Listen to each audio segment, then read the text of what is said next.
Can you hear me now? Yes. Okay, but I can't hear you. Oh, Hey, that Miguel, might be come good. on in. Can you say something again? Let me see if I can hear you. Hello out there. That's the problem. Hi, Cheryl. Can you guys see something to see if I can hear you guys?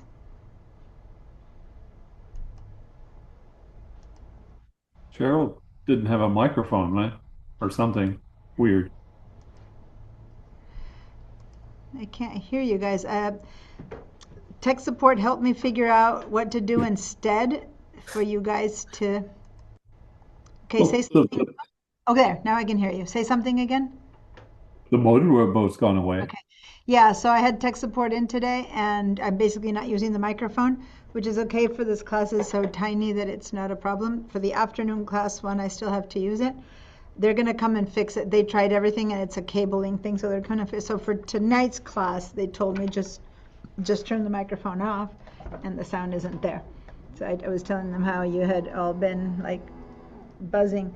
But for the afternoon classes, it wasn't so loud. Like they're like, yeah, there's a buzz in there. We can hear it, but it's not an issue. But you guys said it was pretty strong, so I don't know what the difference was. So basically, they showed me how to turn the whole feature off. So good. Hopefully, no buzzing. I was just trying to deal with that, which is why I didn't pay much attention to the fact that Miguel came in. Hi. And microphone. Your microphone still isn't one, Cheryl. My IT guy figured this one out. They should get the same IT guy. No, it's not my IT guy. It's a school IT guy that came in and fixed it. But they can't fix things like microphones on people's personal computer.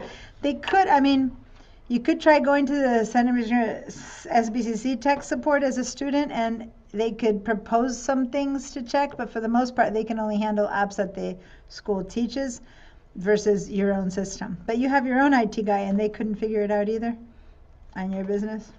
Well, we'll have to keep checking in the chat. So let's head over to the chat and let me move this over here. And this also over there, so it's out of the way. And there you go. And then over here is where I have the app, so I need to, I'm having an issue, I'm in an error code on this computer, which my personal school computer, my laptop was doing weird stuff, so I had to restart it, and now it's just resisting, it doesn't want to work. But now it finally turned on. So let me connect with this one.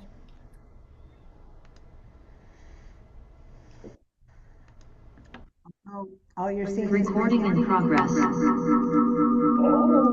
There we go.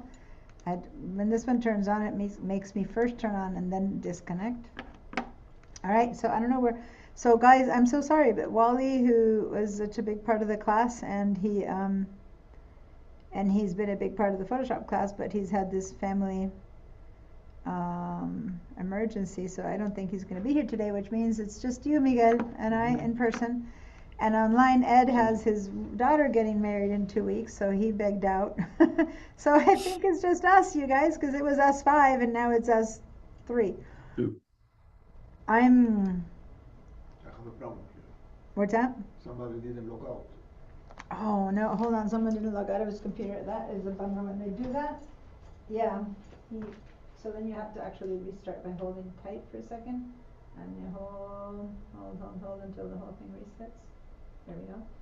Give it like 30 seconds and then press that button once for it to restart. Okay. But give it a few more seconds. Okay. And then restart it. We had a whole video production going on here this afternoon in my afternoon class. And I had 20 people, so it was great. I was like, please don't come in the afternoon evening class. Don't come to the evening class where it's just like three of us. Fortunately, they came to the afternoon class. That's pretty full. But yeah, this is weird. I'm gonna tell them how it's happening for the one that starts next week is Monday, Wednesday, and again I'm gonna reach out and tell them, hey, this is how it's happening, and I don't know. hopefully they let it run. I'm gonna do my best otherwise to have us build something today, because I'm not sure we're gonna get around to next week where I was gonna put something together that was a bit more photo-based, like the books. So Bob, I know I've been telling you, I got your emails about the Mac classes. I'm on Mac level 2 right now, which is the last one. The one that comes after is the one that deals with the Photos app on the phone, and I don't think you use that. Do you use your phone for? No, I Yeah. hate the phone. So I'm thinking you need to restart the series when I start again in the summer, because I'm on the last class. The class that I'm in right now is learning how to handle the apps on your computer. And I think you need more of the whole management from the beginning, but you can join us. It started today. Hold on.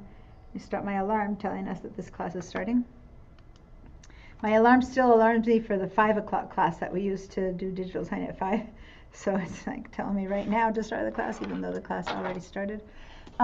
So if you want to join us for the Mac level 2 that started today, you can join us. The number for that one is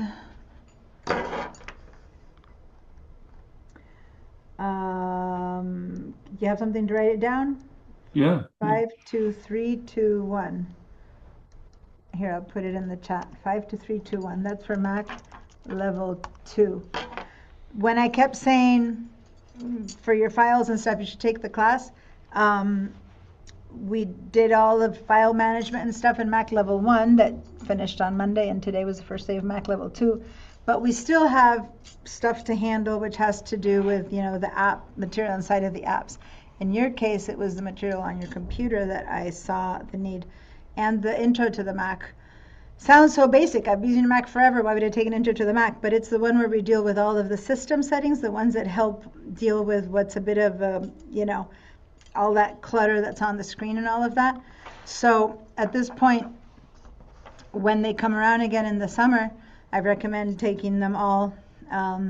But they don't need to be taken in order. If you just take this one now and then another one, there's questions that I've already answered that you'll get the answer to the next time, you know what I mean? But it's still okay, because it really deals with 3 different areas.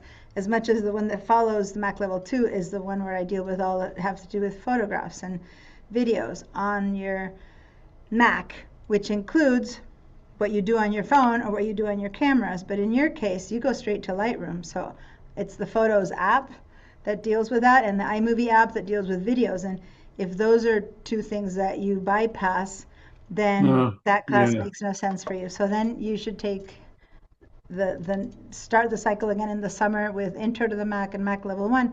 But you can join us for the Mac level 2 now if you want. Okay. Now we did, you might want to watch the recording for today's class, because we did a lot of that basic understanding of the whole connection of your devices and the iCloud and where things are. So the recording, the class just finished, the recording isn't up yet, but when it's up, I'll get you to it. But you first need to, the links are all on the course, and the course won't be available to you until you're registered. So do you know how to register online? Yeah, but it was kind of crazy because I didn't know the name of the class. Yeah, it's hard to. And all I had was your name, and then even with the names, it doesn't work. You need the CRN. So go ahead and if you want, maybe when the class ends, if you hang in for a minute, write it down. It'll say, what was it that I need to do at the end of the class? And then we'll remember, oh, we said that we'd help you. I can show you how to put in the CRN to sign into it. Then you'll be able to access the links and the recordings, and then you can watch the class that I did today, so that you can catch up with that part of it. Okay? So that's kind of retroactively becoming part of the class? Is that kind of what you're saying? Yeah, because today was the first day. I just finished teaching today's class. The recording will be available tomorrow. You can watch it and then join us on Monday, and you'll be at the same speed as everyone. Does that make sense? Yeah.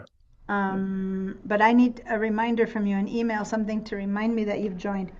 Unfortunately, before I could down the rosters whenever I wanted. When someone joins, I could download the rosters, but now I only get them every Wednesday morning. So even if you sign up today, I won't be reminded on Monday that you're in the class. So I need an email or something to remember to send you the link so you can join us online. You know what I mean? And then you can join us, and then I can send you the link of the recording, because I always send the first recording because people don't know how to find it. After that, you have to find it yourself. So if you send me a quick reminder Okay. that you've registered anyway, but I can help you register online, but let's do that in a little bit later. Honestly, I'm going to do my best to try to teach you as much as I can today, because I really don't know if next week is going to happen. I have 15 people, but honestly, those 15 people aren't showing up here, so I don't think they're going to show up next week either. I've emailed them all again. Some people sign up to a class, in September, whenever the class, and then by the time the class, not in September, in this case in January, and then the class rolls around in March, they're like, they don't even answer to say, I'm not coming. So I can't reach them, right? So I don't know if they'll be coming. So anyway, it's interesting because many of my classes, I look at the roster and I know that if there's 22 people will come. In other classes, when I don't know the names that have signed up, I'm always suspicious, because I'm like, I love new people that I haven't seen, but it's those suspicious ones that I've never seen that I wonder, are they really students? How are they signed up? Because then when I email them to say class is starting, they don't email me back to say, sorry, I have a job or something happened, I can't. They just don't email me back. So I'm like, how do I get through to someone who doesn't email me back? So I don't know. I'm going to talk again tomorrow. I'm going to reach out to my admin and tell them what's happening, and I don't know. They will or not let me run the class. I'll let you know, okay, for next week. So today we'll do what we can. Now, Bob has emailed me a few times telling me that his interest lies, of course, not in newsletters, we knew that, but in the books he's trying to publish. But as you acknowledged in your last email that I just read, by the way, right before class started, these are, the stuff that I'm teaching you is more generic, even though, as I said, the class is called newsletter. It's stuff about how to operate with material, no matter if you make it a book cover or you make it a newsletter, or you make it a wine label for your bottle labels, right? But that said, some of it, like page numbers and whatever that I'm telling you to do, or to, like today, one of the things would be page numbers.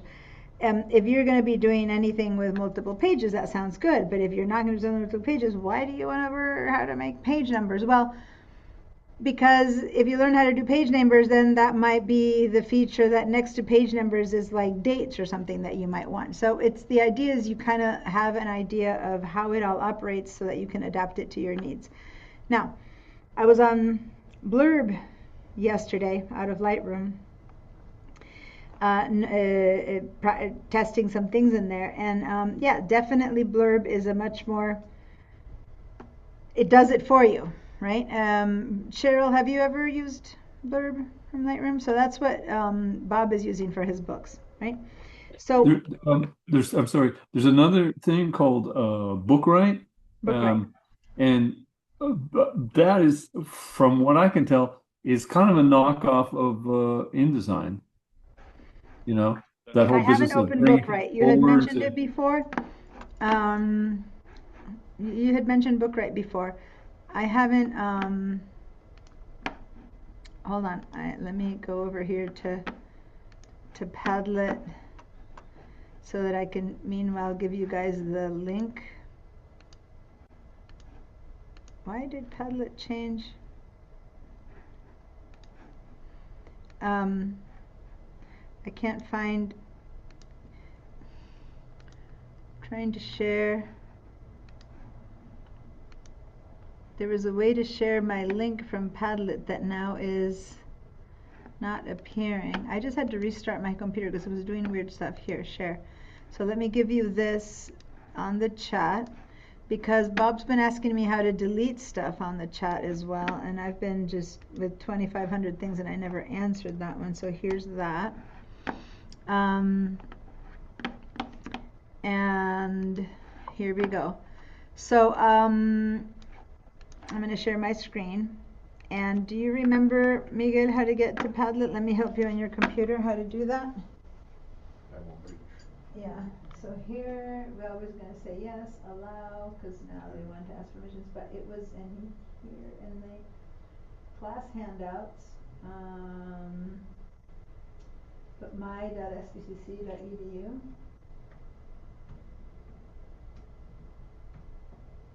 Okay, return. Sign in, just your username. Okay, and your password.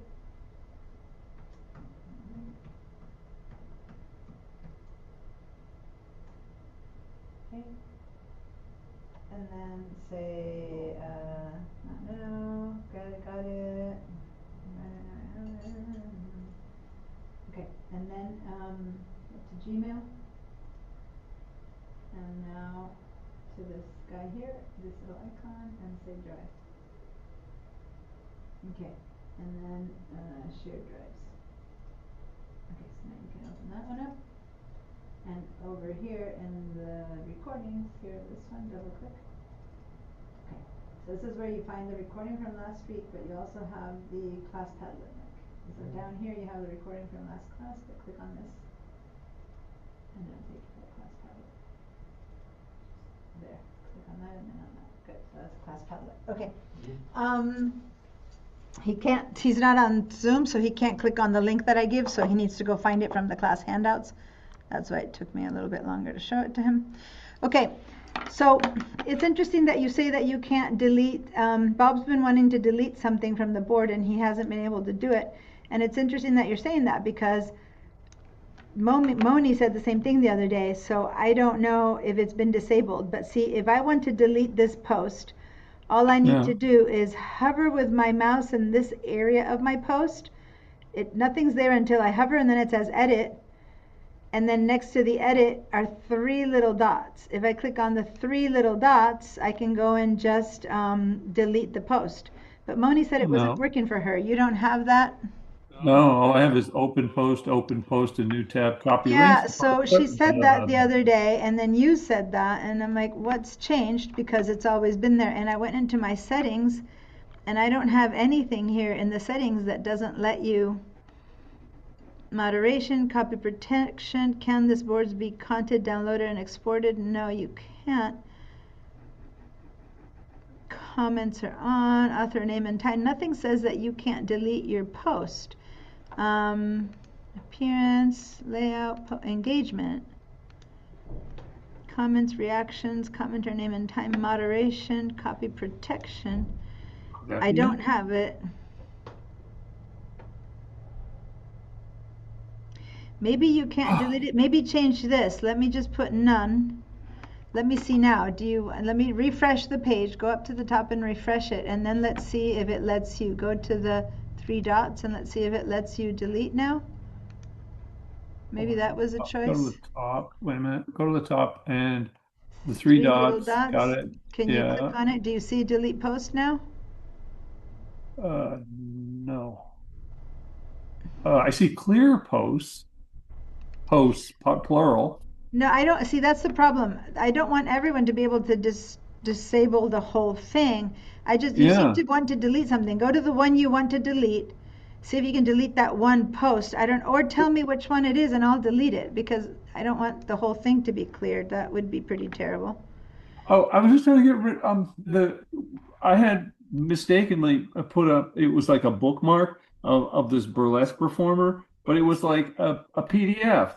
And it was like, it was actually, there was just a ton of I don't know. It was just. Which one? Cover these 2 burlesques? Up further. Here, let me do this. I'm going to go to the top and I'm going to search for everything from Bob, right? Oh, okay. And so now only Bob's are coming up. Okay. There to the right, the left. Yeah, next to that guy. You see the one with the red hair? This is the one that you don't want here? No. To your left. Oh, okay. No. To my left. The thing that says the red hair. It says PDF. So it's. Oh, this one. Okay, so I'll delete it for you. There we go. So delete how come you got the edit button? Well, because it's my Padlet, but I don't know. In the past, students could do that, and now it seems like you can't. So I don't know. It wasn't that either then. So I don't know. it seems like there's something changed because Moni, who's been using this forever, said she used to be able to delete them and now she can't anymore. Yeah, So I yeah. need to I mean, research it. I don't know right now why well, it I doesn't didn't let mean to you. distract you, and No, that's I fine, just, but there you go. I deleted it. Since you asked me a few times and I haven't dealt with it, I thought I'd finally say which, I'll delete it for you. I can't delete it because I'm the maker of the Padlet, but before, students could delete their own posts. I don't know why it's not letting you. I'm going to have to look into it, but it's the least of my priorities, and so I haven't yet figured yeah, out no, I why. apologize. So no, Yeah. I'm sorry. I wish I had time for everything, but I don't know why. But right now, there it is. It's been deleted. Something changed. Before we can only post one thing at a time. Now we're able to post 2 photos and do more, 3 or 4. So they've shifted and something changed. And in that change, they seem to have taken away that feature that allows people to delete their own posts. And I don't know how to recover it. So for now, just tell me and I'll delete it for you like we just did. Well, Okay. thank you. So, okay, I just wanted to say that because I know you've been asking. And you were also asking about the covers. I haven't gone to Bookright. Why don't I really quickly check? I think, or maybe I did go to Bookright when you first told me about it. And they have, is it the one that has a, like, something you can download to work inside of InDesign? Bookright, No, like well, that, it's or Bookright? Bookright is part of Blurb, Oh, it's right? part of Blurb. Bookright by Bookright. So, but I think you It's can. their software that kind of makes a knockoff of InDesign. Let me see. Look. Yeah, it's a plugin. That's what I had done. So I think in my own computer I did it. So it's a InDesign plugin that you download What? this into No, your no, no, InDesign. that's different. No, It's the same company, no? no, yeah, but it's a different thing. Bookright by Blurb is a different thing. Well, it's a Blurb plugin for InDesign, allowing you to create blank text for your Blurb books. So Uh-huh. maybe you're not talking about But this one. You're that talking. that assumes that you have all the Adobe stuff. Bookright is for people who don't have all the Don't Adobe have, stuff. which is this one, Design Books with Books. So you just do it online. Yeah. So Yeah. do you like this one more than the Lightroom? Well, I can put blocks of color and other things. Oh man, now my voice thing is happening here. So let me try to figure out what's going on. No, it's not for me. It's not letting me continue without putting my email address, which I don't necessarily want to. So it won't give me the choice to not put in my address when I go there. So Blurb works for InDesign if I have InDesign open, or you have to use it online, Bookright where Blurb. So I'm gonna look into it, but I have to sign up for it and I haven't. I would prefer to use this since I am a design person and get the Blurb books. Anyway, I was looking at the Blurb at the book module in Lightroom, and so I'm assuming it works pretty similar than what Bookright does, or not. Is a Lightroom version better or less better in your It's experience? There's things you can't do with the Oh, Lightroom version. so there's things you cannot do in the Lightroom version that you can do in Bookright. And here's the thing, guys, sorry to take this much time, but it's just that he's been asking about how to work with a book that he's designing with a friend of his who doesn't have the Lightroom version that he has. And so unless she has the same Lightroom version and can update, because if you're paying for the Creative Cloud, you can update. But if she can't because your computer's too old or she has the old version or you can't upgrade anymore, then you can't take it out of Lightroom. And I went in and followed through with that question that I asked you to look in because I was trying to figure that out myself. But the good news is that you can do the Blurb online. This one, the Bookright Blurb online, that one is Yeah. online. So if you sign in and upload your photos and do it online, you should be able to then go to her house, open up the internet, open up your Blurb account online and continue working at it online as long as your photos have been uploaded. Does that make sense? Yeah, that's what I do. I have an external. But I I don't know think that I don't know them enough to see if one of usually online stuff is more limited. You're saying that it's better than what Lightroom has, so maybe it's less limited. I don't know. I'm enough to compare. The issue is where the files are. If the files are on your computer and you haven't uploaded them online, then you probably can't go work on her computer. You probably need to Well, bring your own little computer around, you know? I've taken, I put the images on my computer. Put them on an external drive.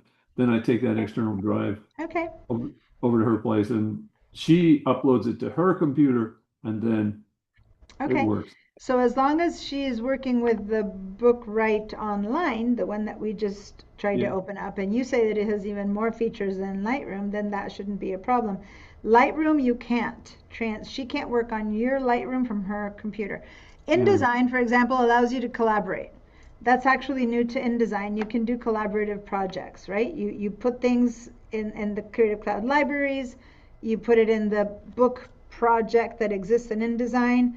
Well, not book project, it's called project. So it can be a project of whatever you're designing, not just a book, but you could make a book project, put your stuff in there, and then share that, enable another person to work with it, and then you can have designers in 3 different locations around the world working on the same project. Does that make sense? So Yeah. InDesign allows you to do that. But Lightroom, as far as I know, doesn't allow for that yet. But again, I have never used the book module in Lightroom. I just started checking it out this last few weeks, so I don't know it deeply to say whether it's true that you can't collaborate. Certainly, if she has an older version, she can't. So if she has the same version, it might be possible to collaborate on the same book version. I She, don't know. she's kind of freaking out because if she updates it, she loses fonts that she uses for other projects. Yeah. Yeah, and so Yeah, they so she has a very yeah. older, much older computer, because the issue is that older computers were able to use a type of font that Adobe hasn't supported now for quite a few years. Adobe stopped supporting, I think it's OTC, I don't remember which kind of fonts, TTC, I don't know. There's all these fonts that it stopped supporting, but it's been 4 or 5 years since that. So her version of Lightroom is probably 6, 7, or 12 years old. Who knows? Because maybe it's from when you purchased it and didn't buy online, and when you purchased it, then that's 12 years old. I don't know what version she has, right? Um, but at some point, Adobe stopped supporting certain fonts. Now, at this point, if it's going to stop her and she's doing this professionally, she probably should just find replacements for those fonts. Adobe Fonts, as we began to see the other day, has a Yeah. ton of fonts available. And in fact, thanks for mentioning that, because maybe we can start with that right now so you can see a bit more what the options are for fonts. Because maybe you can just work on new fonts. Why would you want to be making a book on an old version of old fonts that you yourself won't be able to have anyone else work on because it depends on her old computer and her old fonts? You know So what I mean? her situation was that she would do these jobs, 10 years ago, and these people say, "Oh, well, we would like to just change these 3 or 4 words, and Yeah. or our new letterhead. We love the way it looks, and it's got to be that Yeah. font." Well, So, there's font matching apps now that you can say, uh-huh, okay, match that font to this font, and it can find you a font that's so similar that the untrained eye won't notice the difference. But yeah, the uh-huh. trained eye might notice the difference, so it depends on who her client is, and you might find one that's even a bit better. But at some point, clients need to know, sorry, we're designers, we work in this, and we can't keep maintaining. Or as a designer, she needs to leave her old computer to one side, buy a new one, and then all her future projects work on those. And then if you insist on having the old ones available for your old clients, which I understand, clients want things to remain the same. But if you're a big company, you can have many versions, but if you yourself, you can't stop from upgrading just because you can't upgrade one job, right? So then you kind of set aside your old computer and you get a new one if it's worth it for you to keep that client, right? Anyway, so now we're going to go and explore fonts, right? Mhm. And how to look for new fonts and fonts that are comparable and compatible. It's interesting because I have an app on my phone that I can scan fonts, and it then goes and it's called What the Font, which is interesting. Yeah, and so then it searches for fonts that are similar to that thing. So you scan a package cereal box and you say on font, and it tells you this is equivalent to these 4 fonts, right? Or something like that. So, but that's on my phone. I don't know, and so now I'm gonna walk you guys through the whole font situation, because with this conversation, why I don't mind, it's not like it's outside of the bounds of what I'm going to teach you, because in reality this is one of the issues, that's one of the biggest issues in the world of design, is fonts. And I kind of mentioned that, and here you have the perfect example of someone who's trying to make something and is having issues with fonts, because really font compatibility is the biggest problem overall that there's ever been. So I'm going to see if what the font is something that's available online, what the font finder. My fonts has that. Font scroll, identify fonts. Let's see. This is what the font. Instant font identification, part of the world's largest collection. So I'm just going this not knowing, right? So let me reject everything. Type or paste your image here. So what you can do here is upload an image of the cover, or wherever your font has been designed, right? So you'll go up here and you'll upload, and you'll go find a PDF, a screenshot, or something of the font that you want to recreate. And then hopefully they're going to come up with a possible font that matches it. Like, I don't know, let me see. Do I have anything here that's a PDF? I might have some PDFs here. I think one of these was a PDF. This is a PNG. Oh yeah, there it is. Had some text. The shortcut thing. Oh. I think I had here this. I thought this is all fake because it's stuff that here I might have some PDFs over here. PNGs, PDFs. Does this have one that has I'm looking for one that has text. Finder. Do I have text on this one? Okay, this is crazy. It's a Finder window, but I'll bring it up. So now it's going to look at these fonts in my PDF, and now here it's giving you some tips of what that possible font might be, right? I don't know. As I said, I haven't used this one, so I'm clicking on it now. It's uploading, and it's telling me there. Maybe it's one of these, okay? So it's giving you possible fonts that could match that one, okay? I don't know. That's one way to go. But as I said, I haven't used this one in particular, but look for, there might be many other apps that do that, where you upload something and then it gives you a font that is now updated to be able to be used. That said, I'm going to leave that right now because I'm going to go teach you the Adobe stuff, and maybe in the Adobe stuff they have a what the font kind of feature. I don't know. Let's see. So let's go ahead and if you haven't yet, let's open InDesign. I had to restart my computer because my InDesign opened up all kind of weird and crashed twice. So hopefully with the restart this time it'll do better. And if not, I'll just use the school's computer. But here's where I have the files that we've been working with, and that's why I wanted to work with that. So make sure you have InDesign and Bridge opened up. And this time, we're not going to use for the part that we're going to do now. We're not going to use the newsletter file. We're just going to start with something empty. I wanted to say that ever since I upgraded to my latest version, to Tahoe operating system, every time I open Bridge or Photoshop or InDesign, each time I'm getting this message. Adobe Bridge would like to access data from other apps. And each time I keep saying allow. This is new. Before you had to say allow once and then it remembered your allow.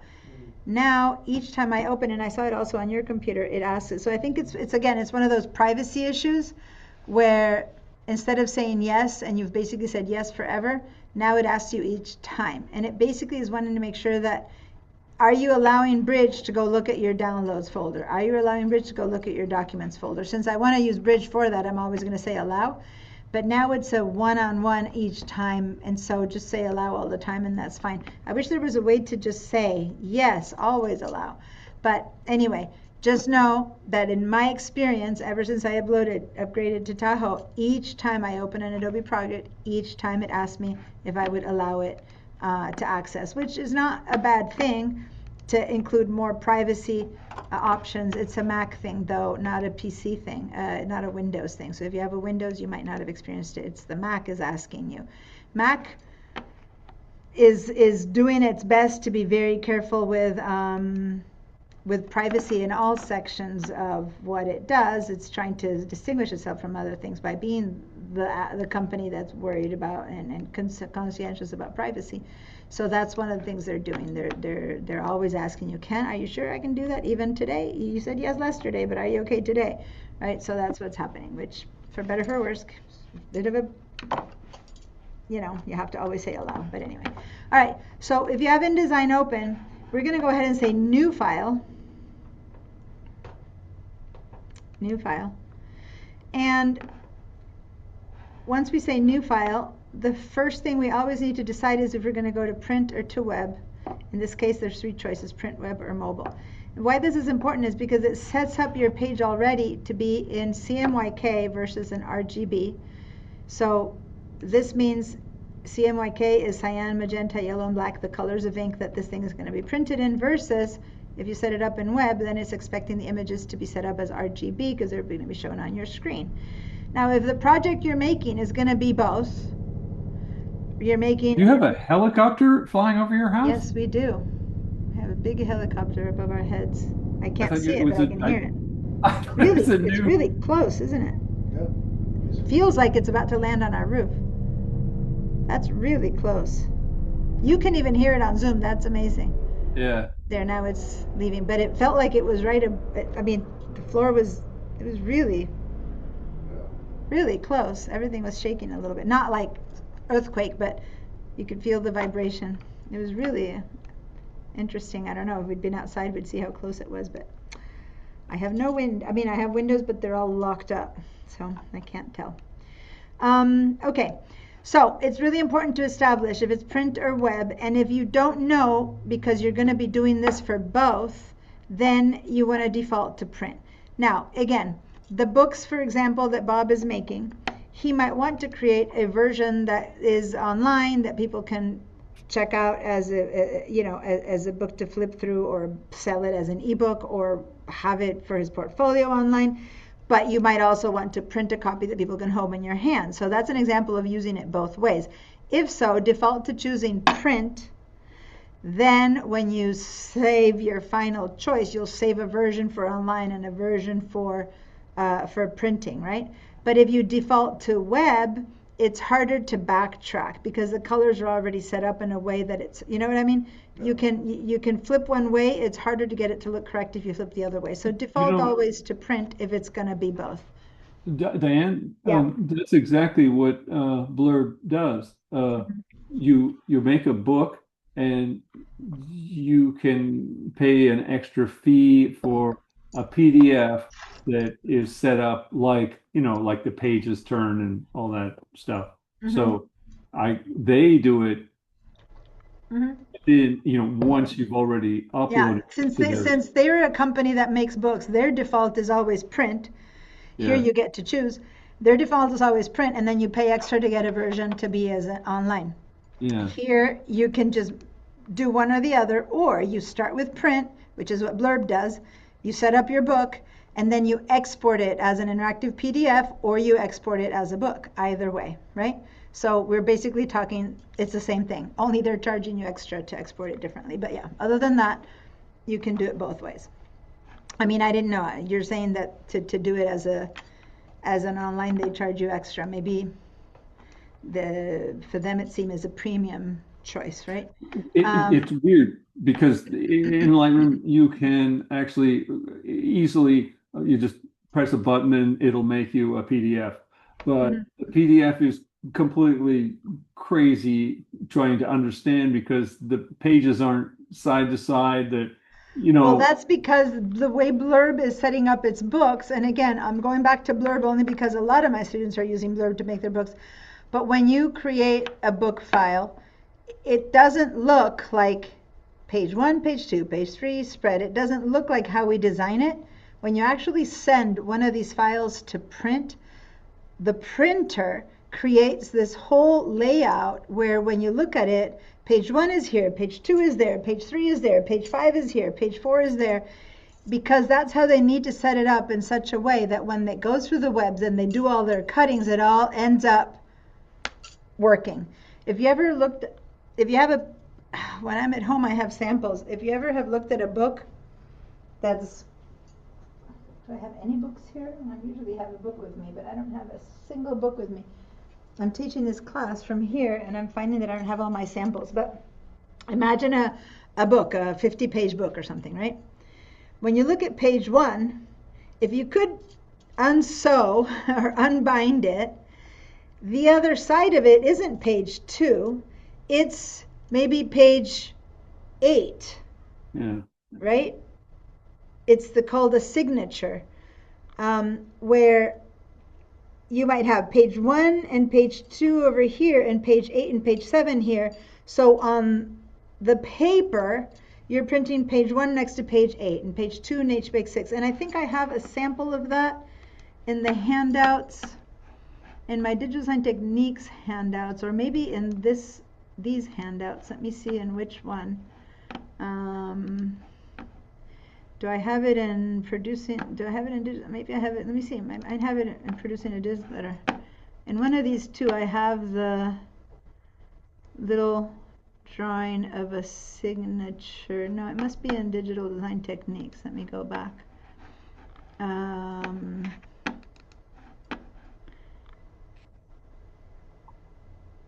When I was going to school, we actually had printing presses and made books that way. So, yeah. One of these has it. Is it in the mag? I saw it the other day. I remember I saw it and said, oh, here it is.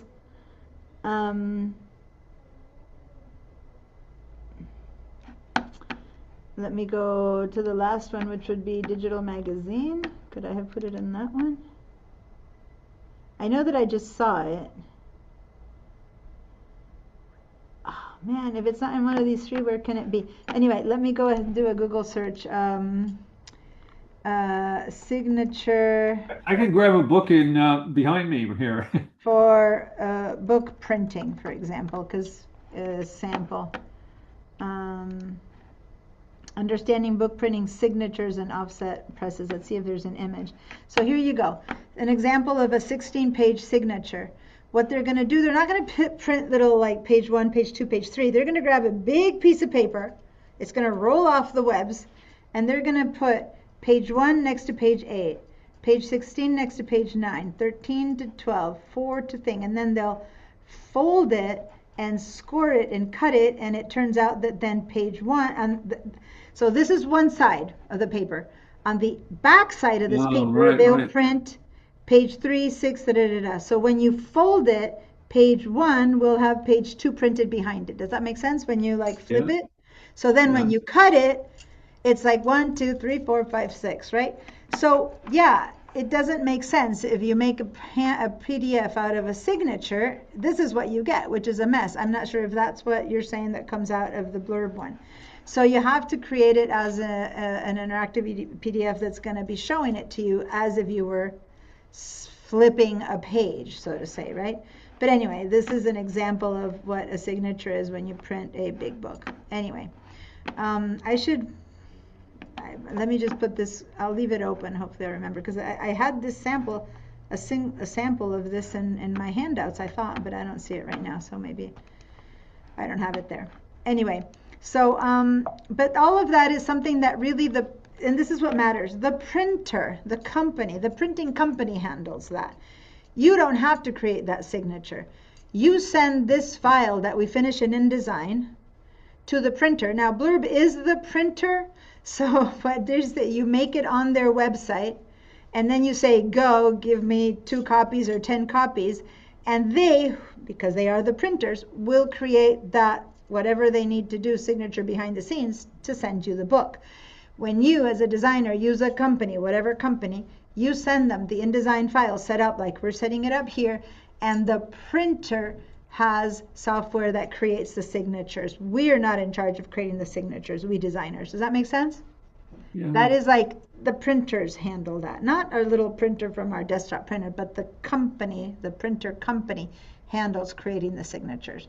Now, I want to bring this back a little bit to what Cheryl is doing, because otherwise it's all about books, and Cheryl is doing reports. Now, reports, I wanted to ask you, is it more like newsletters where you're doing multiple page reports with covers? I think you said before you had covers. Bring me, and you can't talk to me, so you can't really tell me too much, but Defont, okay. I'm looking at what you wrote. No, I think I went to Defont one. So while you answer on the chat, let me go to Defont. It sounds like I've seen that. Here it is, Defont. How to install a font. Is this the one that you mean? Defont, download fonts? Okay. So let me...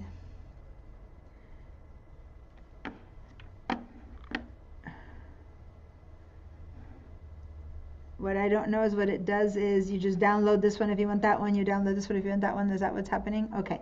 So there's many, and then there's Font Squirrel, there's Google Fonts, Font Squirrel, Google Fonts. These are all free fonts that are not part of the Adobe program. So you go to these, sometimes, the problem is that when you go to these, you don't know if you're getting good fonts or bad fonts. Supposedly they're good-ish, I don't know, and they tell you, but right now I'm going to take you to something similar to this, but to the Adobe fonts, okay?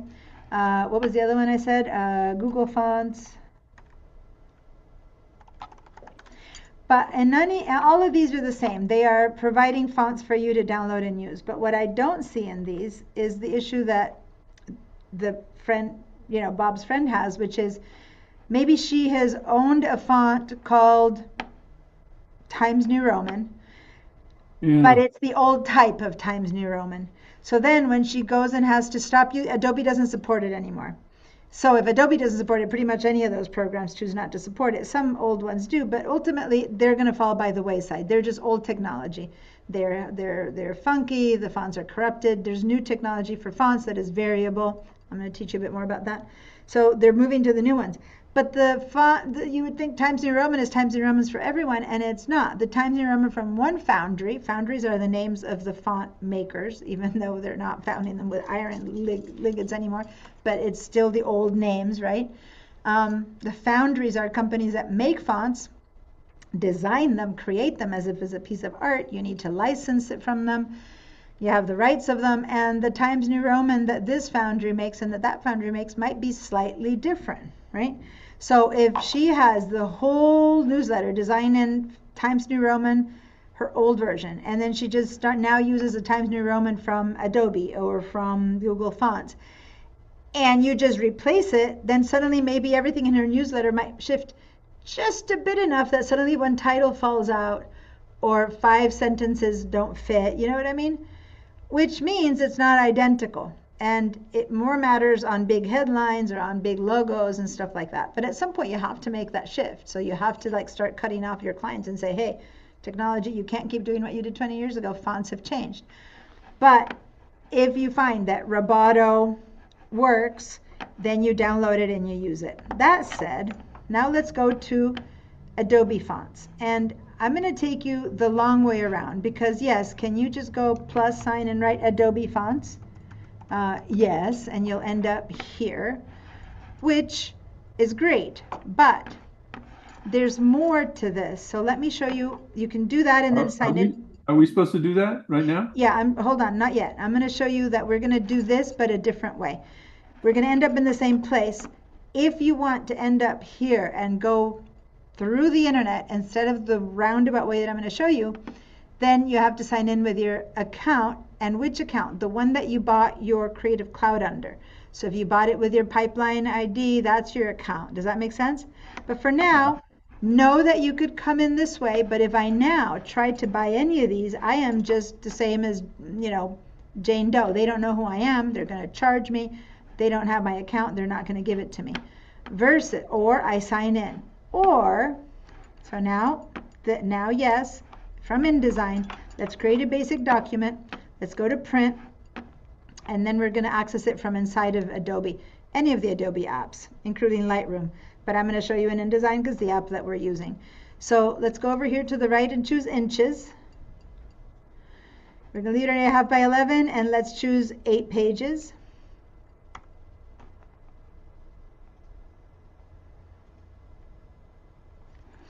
And we're going to choose 3 columns. 3 columns. We're going to leave everything else the same. We're going to choose bleed. We're going to pull in a bleed.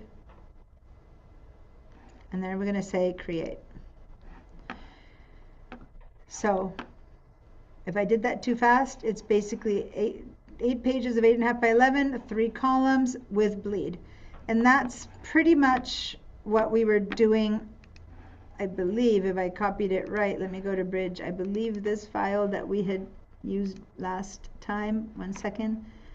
Let me just check. You don't need to open this one, but I think it was 8 pages, and it was 8.5 by 11. It was 3 columns to start with. Okay, so we're kind of recreating the same thing as that newsletter. Okay. All right. So now let's save this file. Last time we worked forever before we saved, and that's dangerous. So let's go Command or Control S.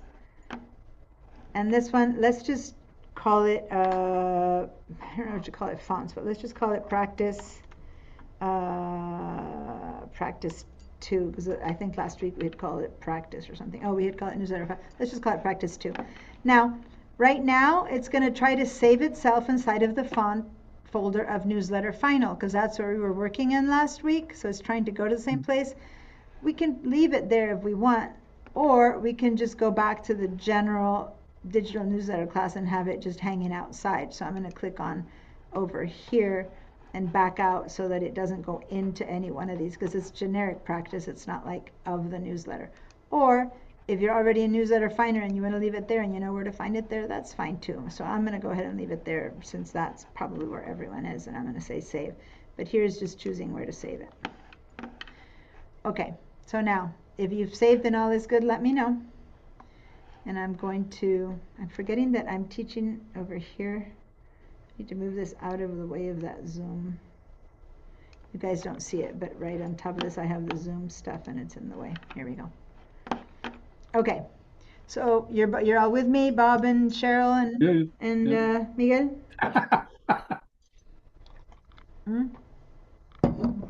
You're happy that you're up to speed with everything? All right, awesome. Okay, so now let's grab our type tool. Type tool. And in InDesign, you have to make a box for everything. Remember, a box to bring in the photos. And Miguel wasn't here for the Design Techniques class, so I'm doing a little bit of extra explanation. But if there's something I don't explain enough, let me know. You can't just write text. You need to tell it, be here, right? And when you just click, nothing happens. There's no click. I've shown you in Illustrator, those of you who were with me before, in Illustrator you can click or not click and it's different fonts. But in InDesign, it's like the only thing you can do is make an area text. Area text meaning you have to define the area of where that text is going to go. So I'm going to go ahead and span the 3 columns, and I'm going to click over on the tip of my, see the little arrow on my icon? That's where it starts. So I'm going to put this icon right on the edge of the margins there. I'm going to click and drag, and I'm going to drag my box all the way and hit the other margin. And your mouse is going to kind of snap to it, right? And that's automatic, and snap. And then I'm going to leave it about yay big, whatever that might be. Not yay big. Okay. And when you're let go, and this is in the way, then now it wants to write. But the reason this is in the way is because it assumes you need to make choices about that font, right? And I know I'm going to want it bigger than Minion Pro Regular 12 points, so let's just start before I even write by making it much bigger. I'm going to make it 30 points. So already whatever I write is going to come out in 30 points. And it's going to come out in Minion Pro Regular. That's fine. So let's go ahead and write do you have any inspired word, or should I just go with like practice or something like that? Some word that moves you? Dedicate this to Cheryl, I think. Okay, I just want like one word to start with, like not a whole sentence. Cheryl, deaf. Deaf and Cheryl? blind. Cheryl. Yeah. Expelled how? There's so many ways to spell Cheryl. Cheril. Oh, Of this course. Cheryl. This Cheryl. Okay. I'll write the word Cheryl then. Okay. Well, you know, there's Cheryl, Shey, all that kind of stuff. This is this Cheryl. So we wrote Cheryl. Okay. Yay. Cheryl, you're being dedicated. Our silent Cheryl. Yes. And then you wrote, I'm doing a newsletter for the company and the proposal is about 50 pages. So see, it isn't necessarily a book, but it's going to turn out to be a book, so to say. Now, design-wise, you do design a proposal differently than you would design a book. But a question I have for you right now, Cheryl, since we haven't seen any samples of them, do you have to make it graphically pleasing, or is it a whole bunch of text? Like, do you insert images? Do you work? What's the report like? Or do you just put in some Excel charts and some text and that's it? Report can be so much or so little, right? Is it a highly designed product, or is it graphically pleasing? Okay. You know, it makes a difference. If it's a proposal to try to either get money or land a contract or whatever you do, you're going to try to make it as attractive as possible to show how great your company is. You know, it all depends versus just, you know, grant writing or stuff like that. You know, it all depends, right? So, okay. So, now here we have the word Cheryl. It came out at 30 points minion pro regular. Since it is so small, if I were to try, watch, if I were to try to go, let's make it bigger. I'm going to try. Did anything change? No. No, Because I chose highlighted. 60, but nothing's happening. Yeah. And why? Because I made that choice with no selection, right? Since I had made the choice before I wrote, it worked. But now I am at, 30 points, and I made this one little point 60 points. That's it. That space that has nothing. So if I want to change this text, now I actually have to select that text. Then maybe I can make it 60 points, right? Okay, so let's all make it 60 points. Now the problem with doing this is that it tends to have, if you had a color, you don't see the color anymore. In this case, this was black, and we don't see it black anymore. We see it white. So we see the like the negative color or the opposite on the color wheel. So what do I mean by color? Well, now that it's selected, let's go ahead and give it a choice of color. Since I'm selecting text, when I go over here to appearance, it actually does show me a T where the fill is going to be automatically the type because I've already selected text. Had I not selected text, it might give me a choice between frame or text. But since you see a T in there, that is the T for color. The colors that you get in InDesign are very uninspired. Illustrator, those here, you can make this a bit bigger by going down there. In Illustrator, you get a choice of some default, more fun texts here. All you get is CMYK, which is basically black and white, cyan, magenta, yellow, and then red, green, and blue, which are RGB. That's all it gives you, like the basic full-on colors. That's okay. Let's choose cyan right now. And see, when you choose cyan, it's giving you its opposite in color. So you're like, how can I know if this looks good? I can't even see the color. To see the color, I actually have to leave my selection.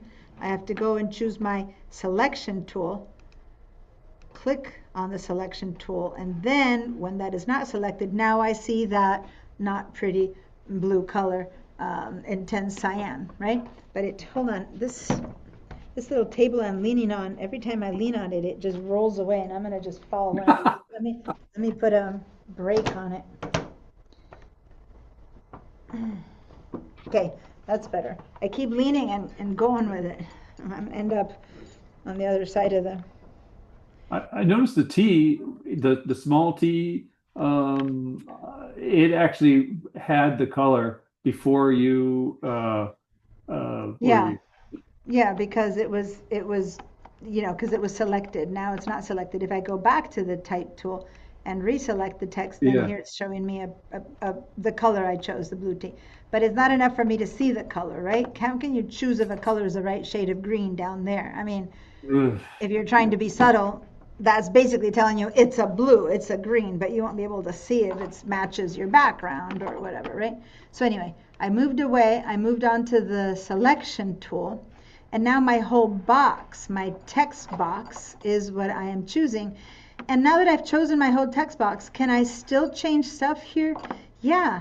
Now I can go to my 60 points and make it be 12 points. And boom, my whole box. See how my Cheryl is so tiny right now, way down there?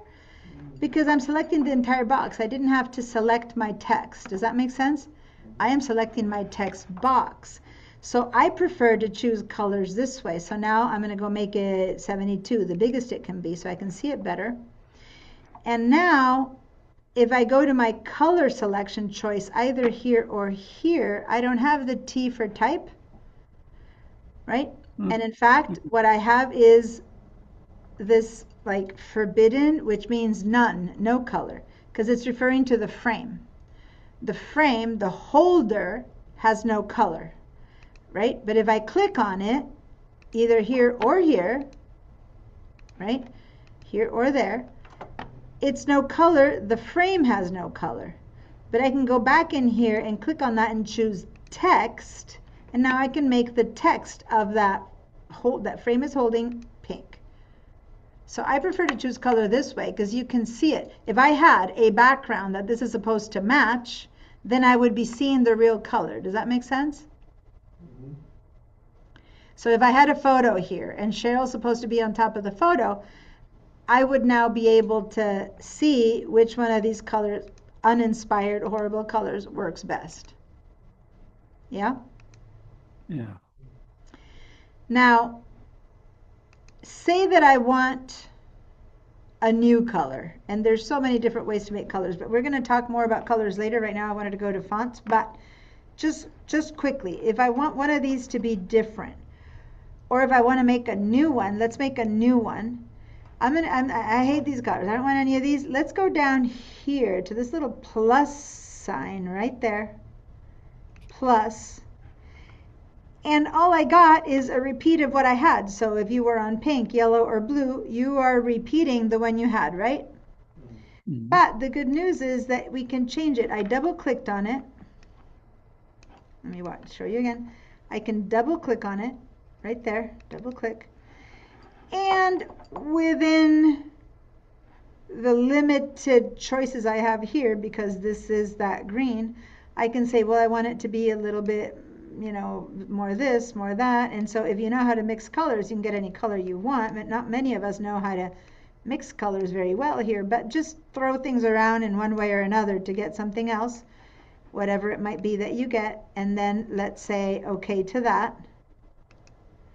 And you'll see how you've made a new color, whatever. I don't care what color you got, right? There has to be a better way to make colors, and there is, but that's one way, right? You're just modifying the existing color. Now, another way, did you all get that? Yes. You all made a Should new we one? do a screen grab? Okay. You want us to do a screen grab of Oh, that? thank you, Bob. You're embracing screen grabs. Thank you. Well, Yes. I hate screen In fact, grab. I'm going to double click and have the swatch options choice there. But some of you, instead of that, go ahead and have this one, and then between yours and mine, we'll have it. So I'm going to do screenshot, which is Shift Command 4. Remember how to do that, Mia? Shift Command 4, and then screenshot, and then let's go to the Padlet and say post Diana, and then I'm going to say make new colors, and the cleaning guys are in here to clean, and I'm like, no, all right, I'm this person right now. Go to my desktop, choose my screenshot.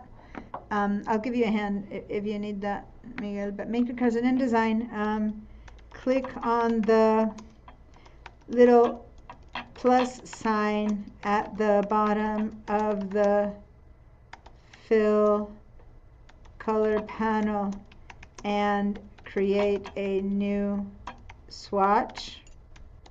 Then double click on the swatch and move around the sliders to come up with a new color.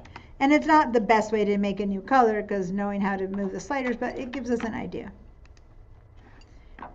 I'll show you better ways, but that's one choice. If someone else gives me another screenshot of when that swatch box is open, that would be great. If not, I'll do it.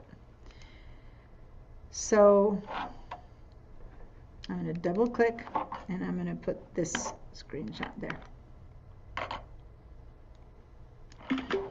Let me see if I can add it to the same. I was about to say, no, that's Cheryl's post. I was like, no, it says Cheryl, but it's not Cheryl's post. So now let me see if I can add one more.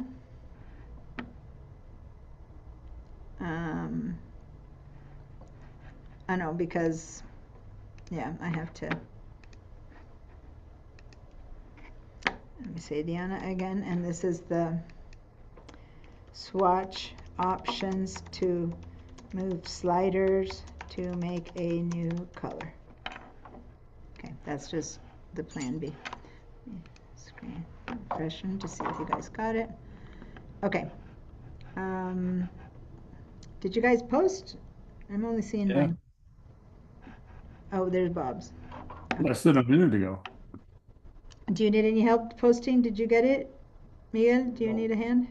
I need help. Okay, give me a hand here. Let me give him a hand here, I mean.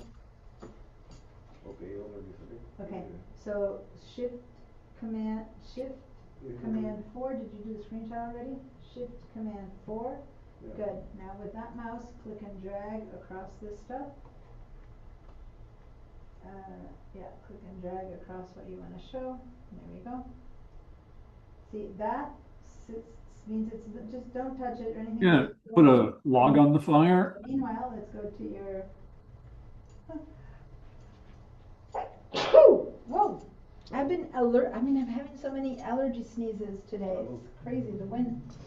Launchpad? Go to the Safari. Okay. And here we're going to click on the plus to post. Put your name again. And then tell us what you're going to post. But first, let me get you the file. So it'll be the last one that you did. Whatever the timing is, probably the top one. No, that screenshot is probably it. It's 57. Nope. Then try there. Yeah, that's today's. Hit upload. And then write something about what you did and then hit submit. Okay. So, okay. So then what other way can we make a color? Again, there's some really sophisticated ways of making colors, but right now I'm just doing some of the basics. As I told you, I'm going to see how much I can get in today before in case we can't, and if we can do more color work and stuff, we'll work on that next week if she's coming. But anyway, but here we go. Say that this color I chose without really knowing how to move the sliders around, and if I wanted a bigger color, let me just go with regular. Instead of regular, I'm going to say bold so that I have more chance to see that color better. And now I'm going to go back to the color here and watch. See over here we have swatches as one choice, which is what these are called swatches, little tiny little box of the color. Or right next to it we have the color palette, and then next to that we have a gradient. Okay, so color, swatches, and gradient. Okay, so right now when we go to color, we're kind of stuck with possible choices within what that color is that we have, right? But we might make it lighter or darker or something like that, so that's kind of helpful-ish, but it still doesn't allow us to make a new color. So when I have a bit more time, I'll have you see where else we look for new colors, but showing you that even if you work sliders around and couldn't really get what you wanted, at least you can do that. This is the default setting that it's always going to be on. Okay. I'm sorry. I was throwing a chunk of wood on the fire, and I'm at the point where I see Minion Pro, regular T. I switched to bold instead of regular just because I wanted to see more, more of Cheryl. So I put it in bold so I would see I more. don't have the Yeah. What's that? bold. I don't have the bold function. Okay, so over here, Minion Pro, it was regular. Yeah, I will have regular. You only have regular on your computer? Uh-huh. Oh, I'm not working on school computers. I'm working on my personal computer, and I probably downloaded regular. Okay. So if you don't have it, leave it on regular. I just wanted to see a bit fatter. We're going to work with How did fonts you right get now. the color? Oh, so you press the T? So you go to the T for color, yeah. And then okay. I used to have like a deep purplish kind of color, but I wanted to get a tone of it, so I went over here to this palette and I brought it down and I made it a little bit lighter. So it's a bit more like old dusty rose or something. It doesn't matter, it's just changing it a And- little bit. And 72%. it won't change until you hit the, Yeah, so then when you go back okay. to it, then now. it changes. Yeah, it kind of didn't do it immediately, did it? Mm. Okay, we're going to talk more about color Thank you. later. Right now, I want to focus on fonts. Okay, so what if I want bigger than 72 points? I'm stuck. 72 is the biggest I can get. And I want to see Cheryl in a bigger font. So we have to go into the box, select the whole thing. You can do a triple click or you can click and drag. So you really need to select the whole thing. And then let's write 200.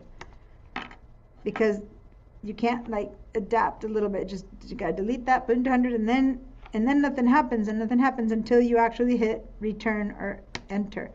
Then you get the full size. And it looks like I guessed right at 200 because I got your name exactly right. Yeah. On the bold. Very impressive.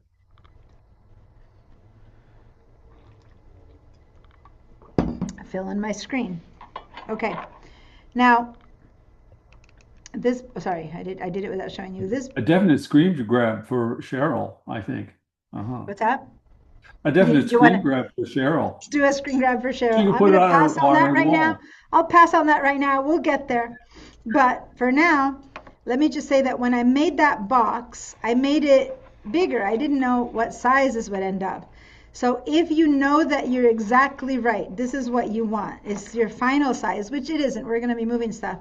But this box that's been hanging out there, I can make it snap to that by double clicking on it. And see how it snaps? So now Oh. this is only the size of my box. Now the problem is that if I change this and I make it 202, let me do that, or 230. Let me make this 230. Now my image disappeared. Why would it have happened? Why do you think it disappeared? Did I mess something It's up? bigger than the box, right? It's bigger than my box. So where's that text?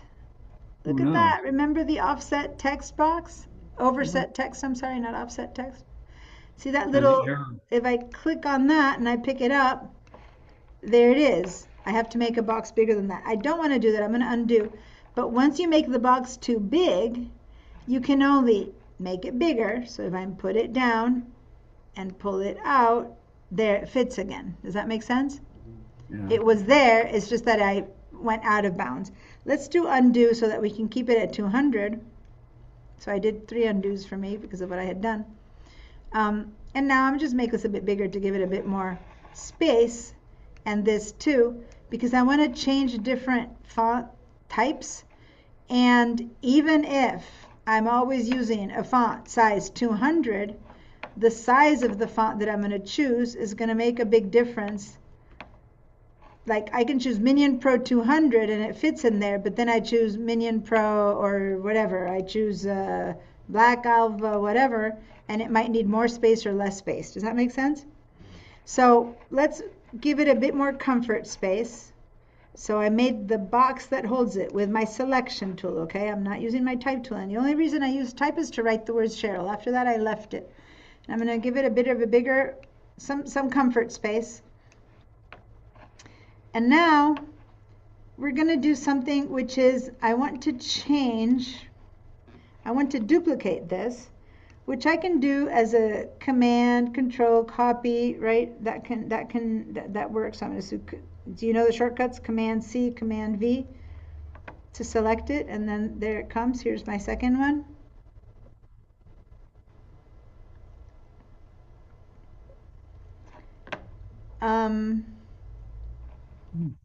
And let's do it again. Command, and now I'm going to put another one down here. So we've got 3 versions of Cheryl. 3 Cheryls. Okay.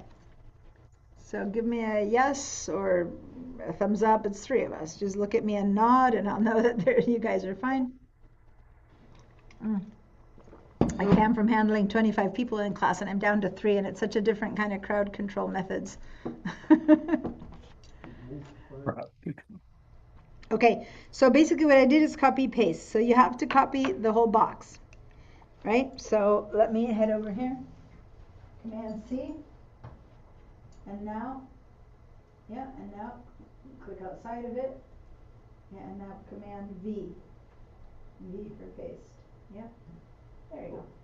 And now click away from it again, and one more time.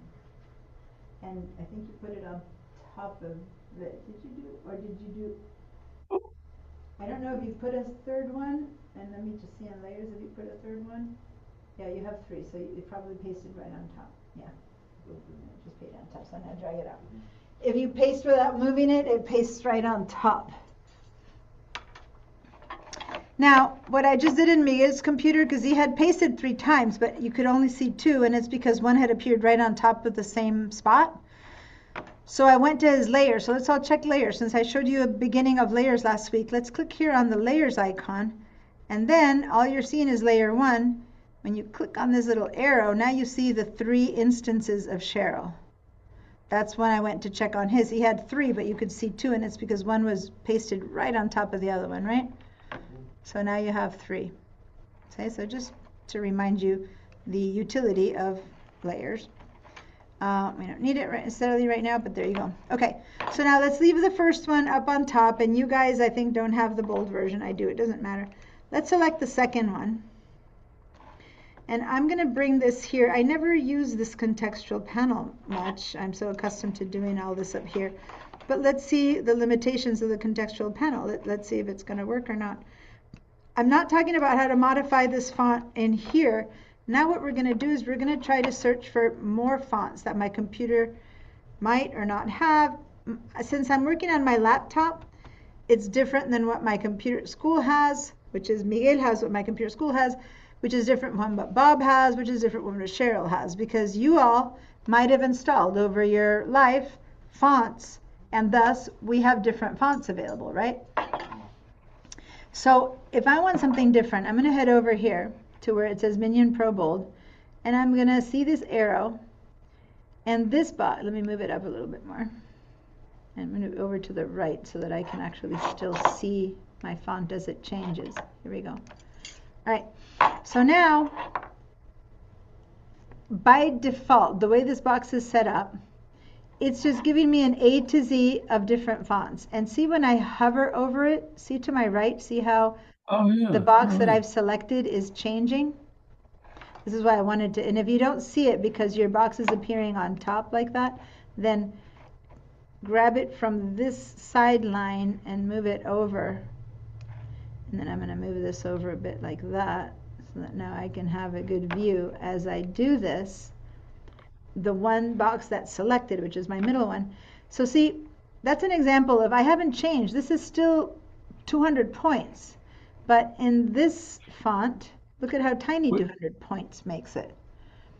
I don't want to be a pest. I don't know how you moved that. You said just grab it from the corner and it'll. Yeah, this contextual tab has a little black line on the edge of it. That is where you grab it to move it. Oh man. Right there. Okay.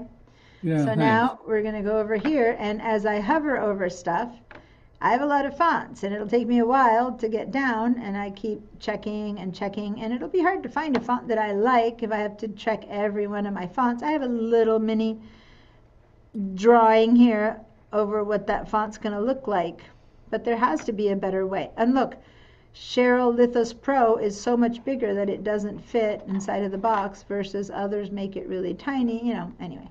So instead of choosing this way, first let me have you read what all this box means. First of all, Hey, I have a font here called A Day Without Sun.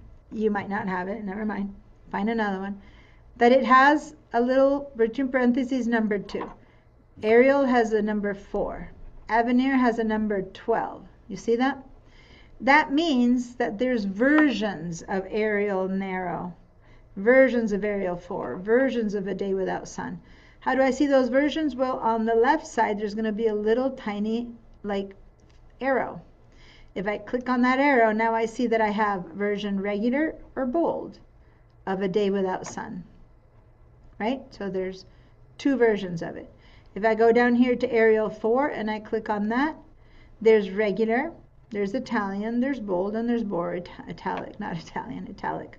If I go to Avenir 12, there's light, light oblique, book, Roman, book oblique, oblique, medium, medium oblique, black, black, heavy, heavy oblique. Does that make sense? So when you want to see the versions of the font, you have to click on that little arrow to expand it, and then you go, none of those, I'll just collapse it again and I'll keep going. Then there's Avenir Next Condensed. But even with there's the ultralight, light, light. So it's ridiculous how many fonts you could come up with, right? Okay, has that worked for everyone? Let's make, that would be a good screenshot to take right now. Having all the versions of a font. So I'm going to do a little screenshot there. Let me find one that's a bit more different here. So here's alternate versions of it, so to say. And I'm going to post that. Okay.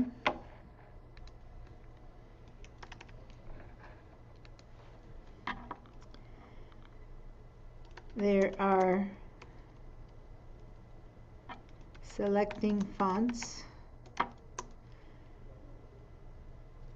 When a font has a number within a parenthesis, it means there are many versions, let's call it, or styles really, of the same font available to be used. Click on the tiny arrow to the left of the font name to see all variables.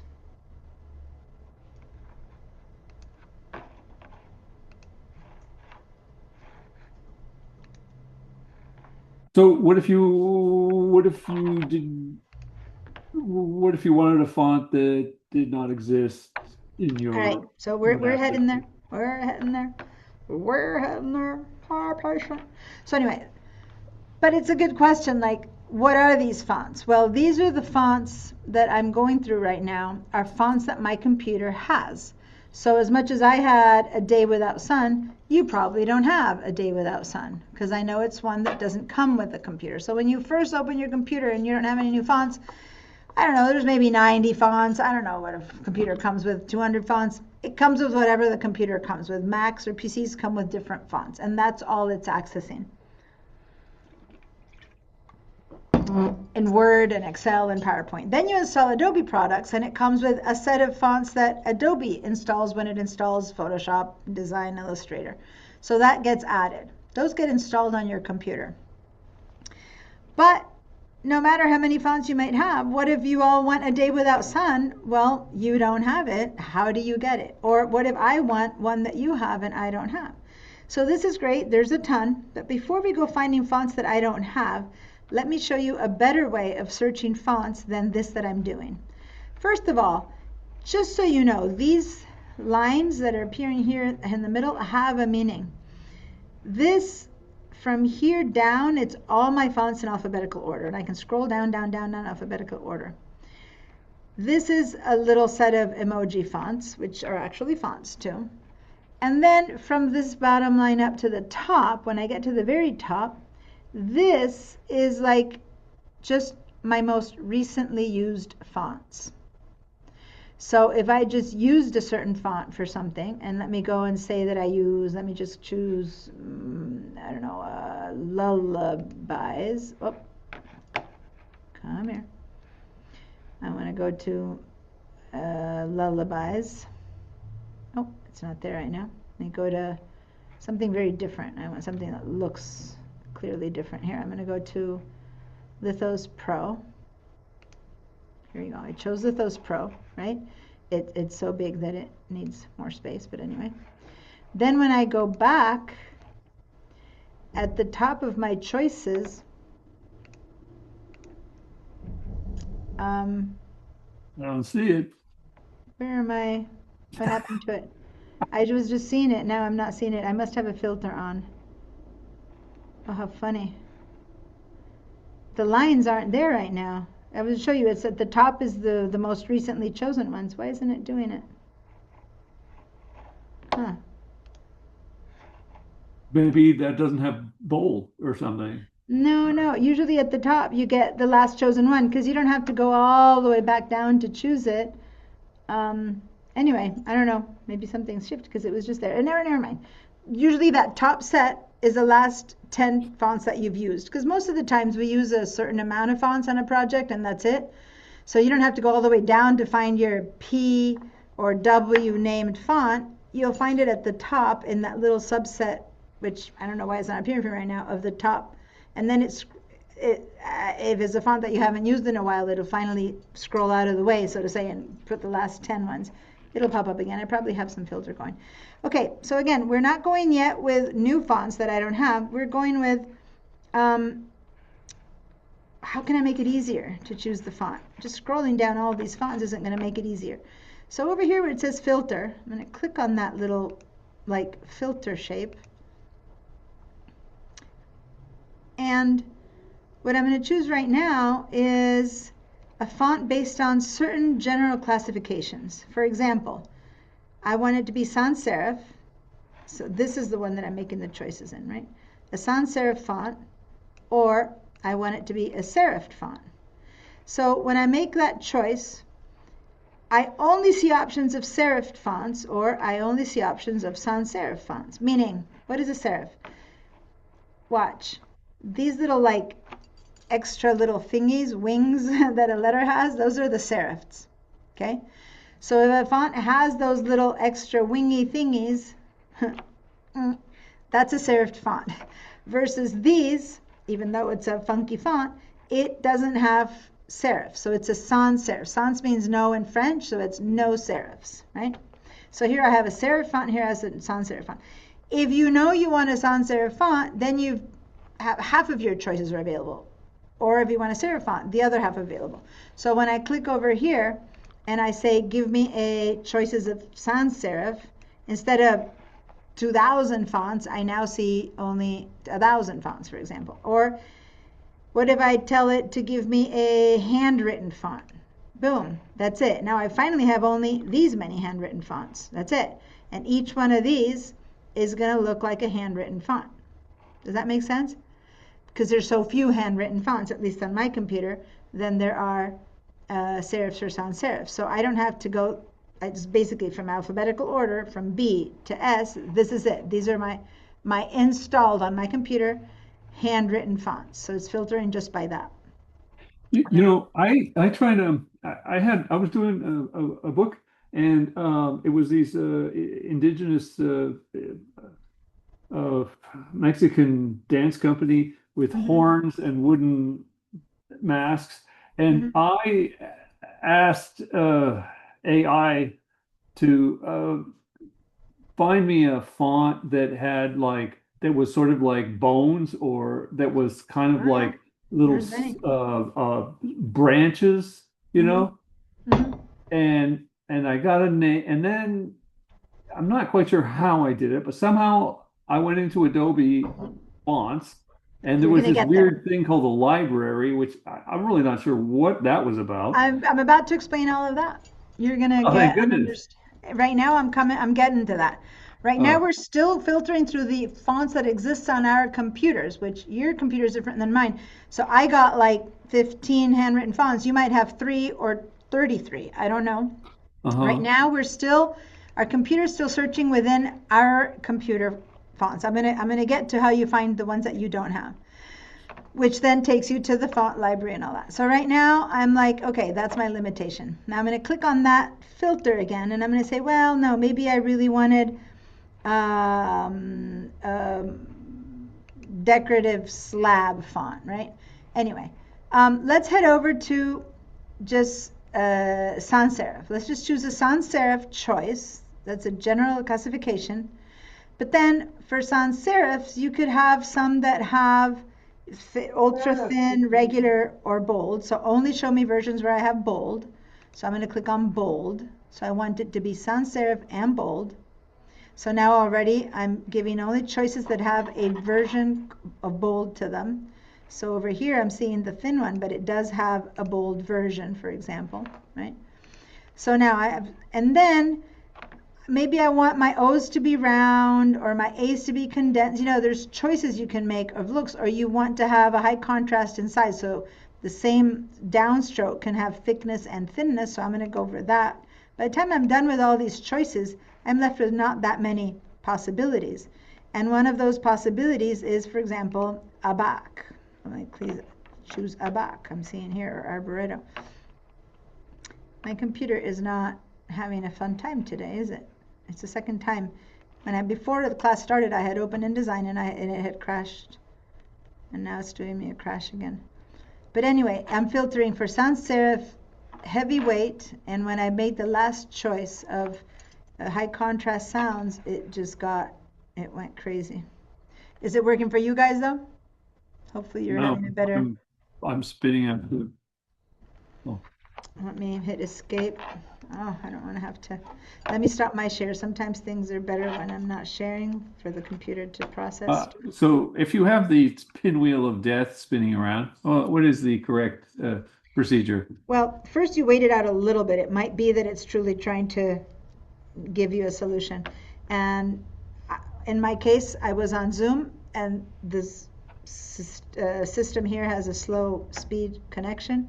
So I disconnected to see if that was it. And if it's still not resolving itself, and it might be one of those that resolves itself if I live it 10 minutes or 20 minutes, which I don't want to give it, then now my choice is going to be to reset my InDesign, which it's interesting because it has given me issues before.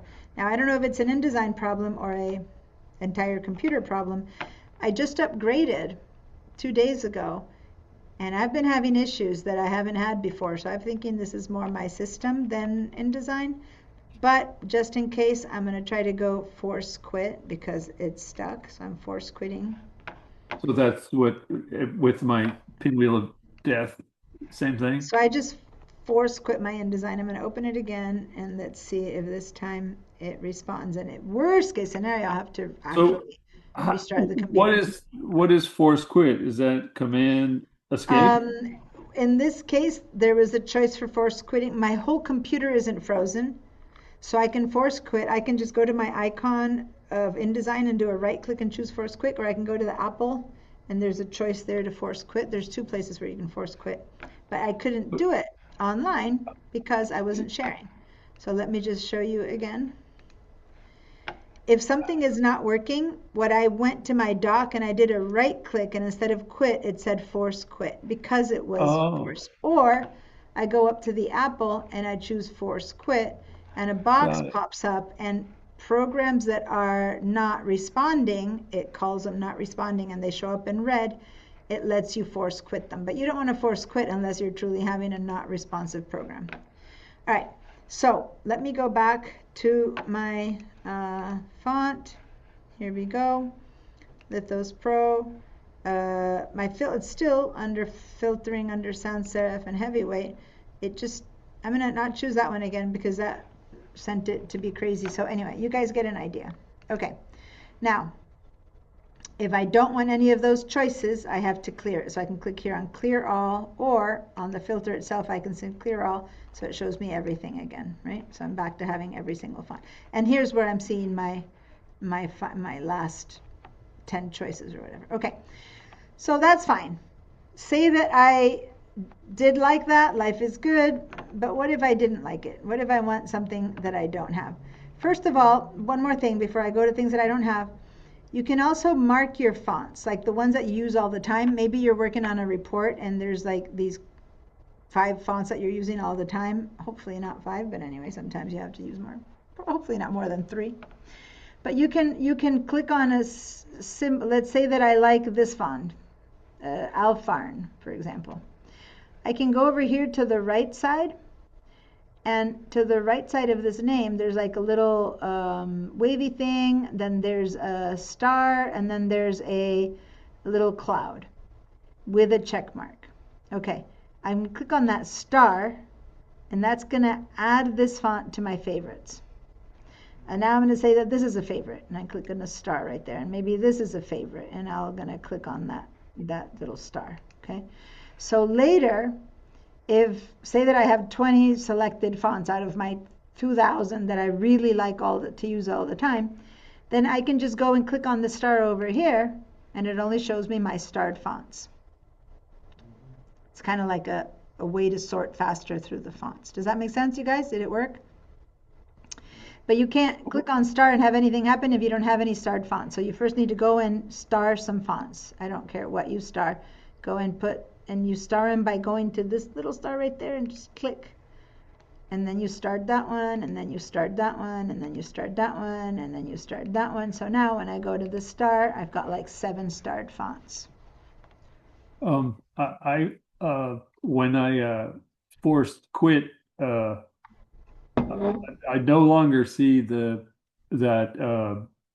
what do You had to call force that? quit too? You had a Yeah, the pinwheel of death. pinwheel Yes. of death as well. I thought you were asking me as a general idea, not as a No, I I need to was. force quit. Wow. Well, then you need to go back to your selection tool, select your text again. By the way, I'm glad we had saved. Let's save again. Select your Oh, there text it goes. again. Okay, I clicked it a second Now time. your fonts are available. Okay. Now, if I'm done with if I look at all these and go, no, none of these are, oh my, how funny, I starred my Comic Sans. Okay.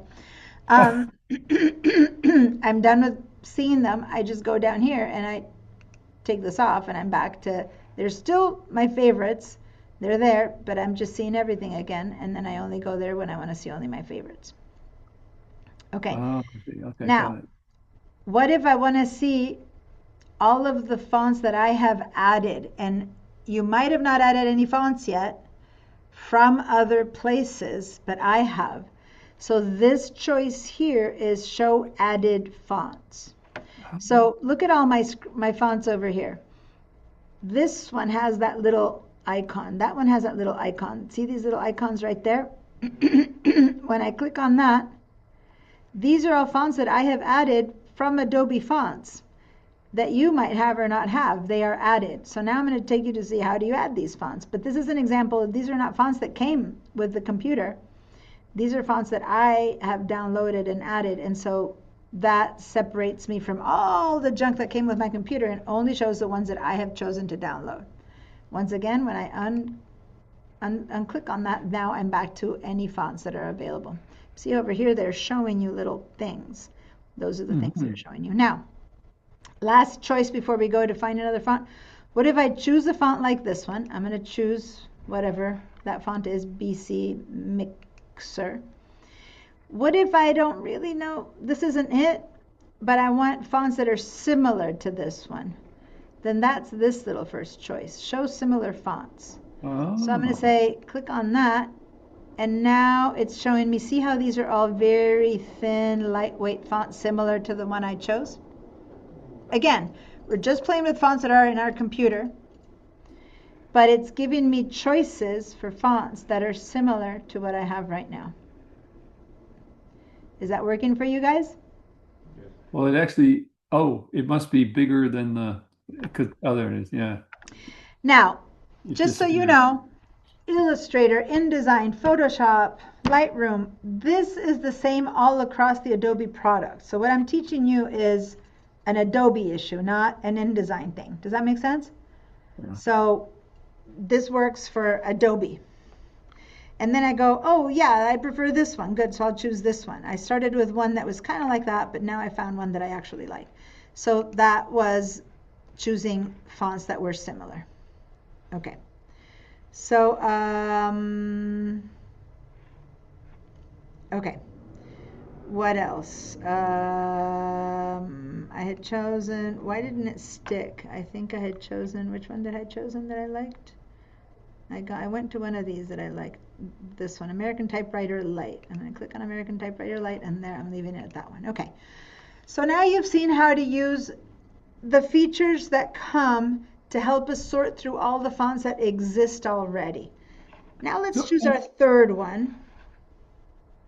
Right? Could I ask you something else? So, in my what I was doing was I was dealing with a bunch of different fonts and thinking, oh well, this works. This works okay. This works. But I would do a screen grab of it, and then when the title of the font, I would write down what the American typewriter bold or whatever.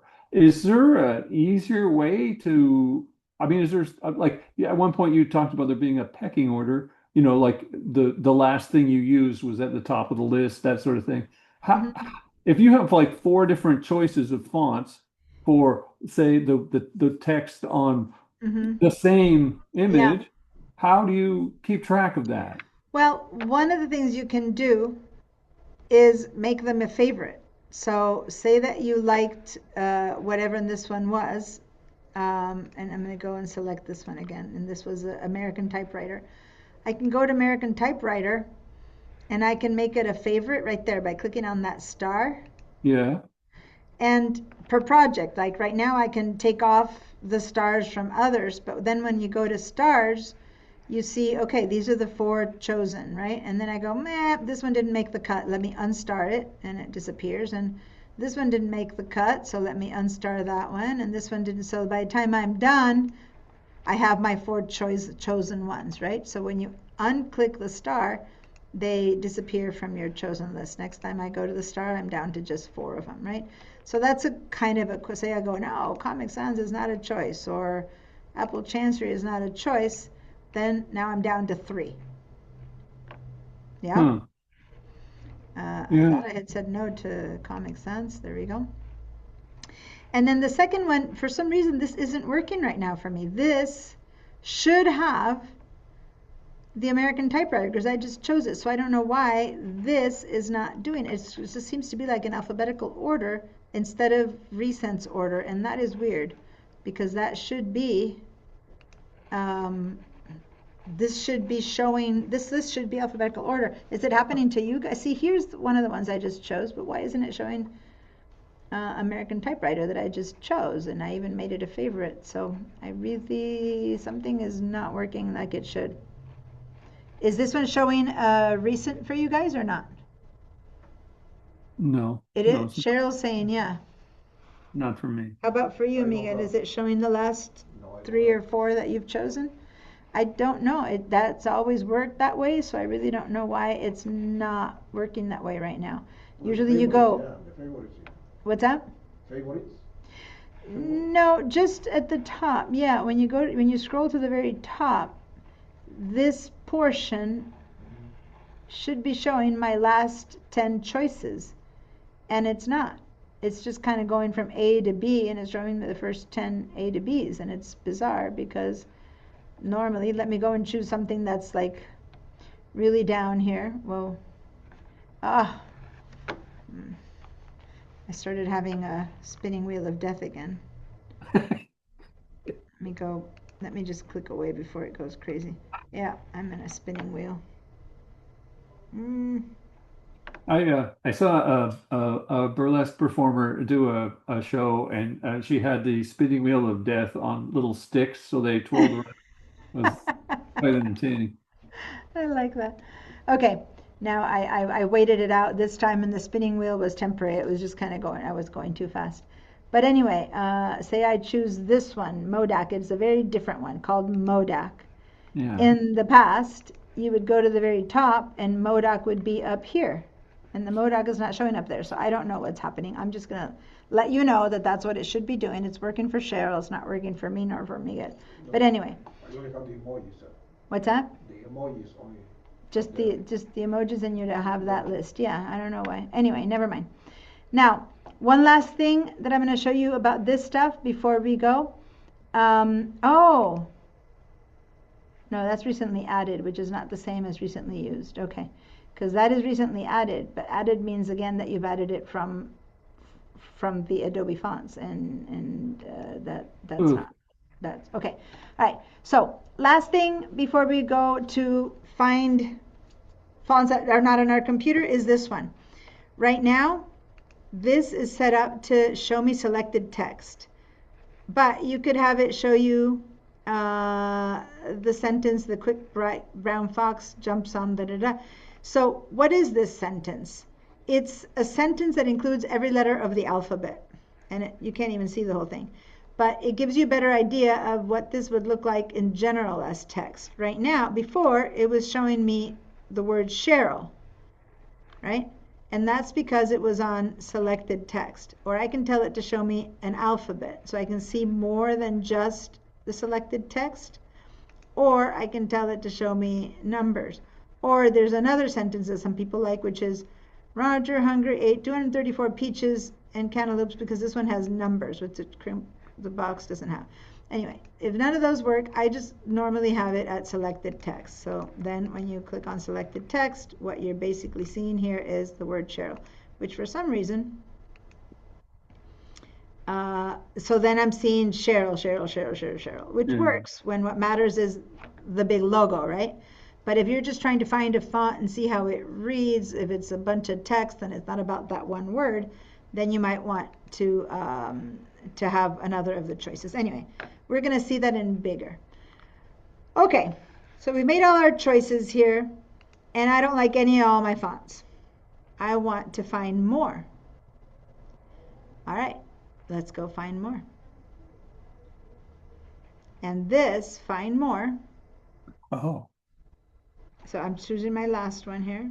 This find more is what text takes me to the Adobe fonts. Now, these fonts don't exist in my computer right now. And why can you tell? Because here on the right side, they're just little clouds. Little clouds. See over here on the right side? So now I can scroll down and there's like, I mean, I would never get to the end. There's so many fonts available to me here. Does that make sense?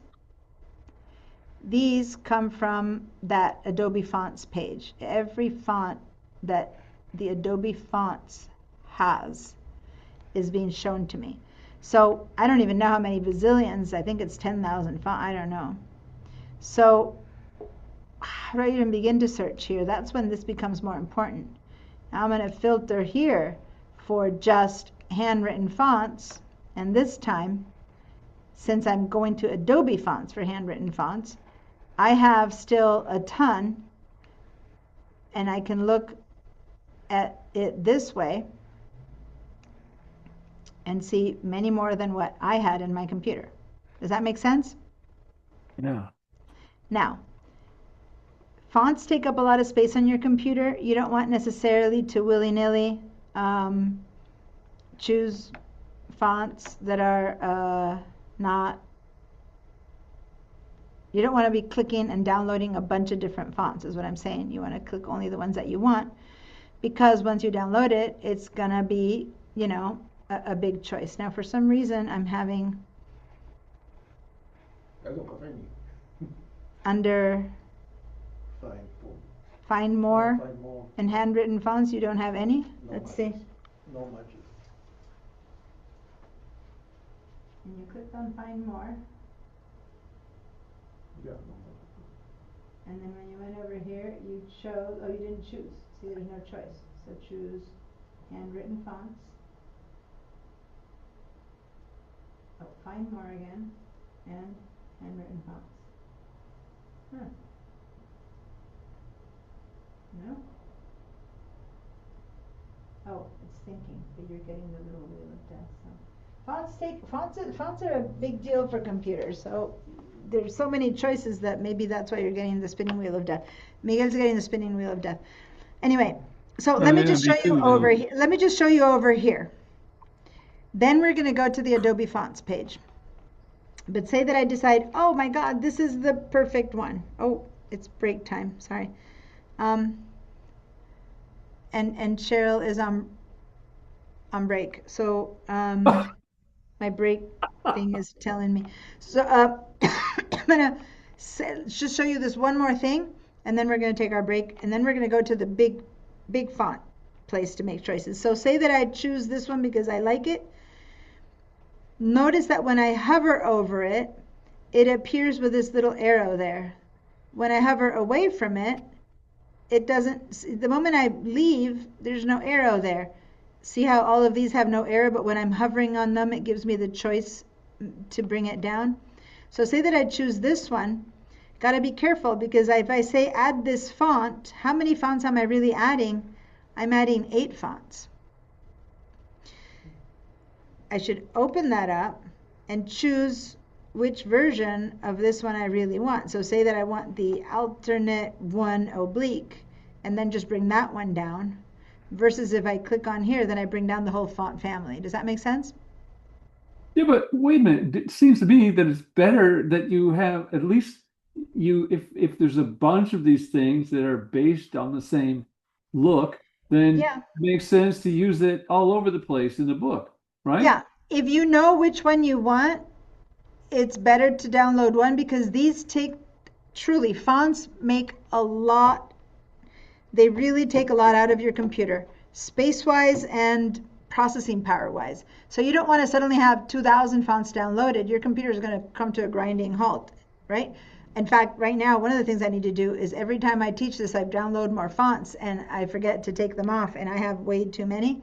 So I should do some cleanup of that because I can always download them again. But if you're not sure which one of these 8 you want and you want to test them out, then download all 8, test them all out, and then you might end up with using only 3 of them, and you can just undownload the other 5. Does that make sense? I'm not saying you shouldn't.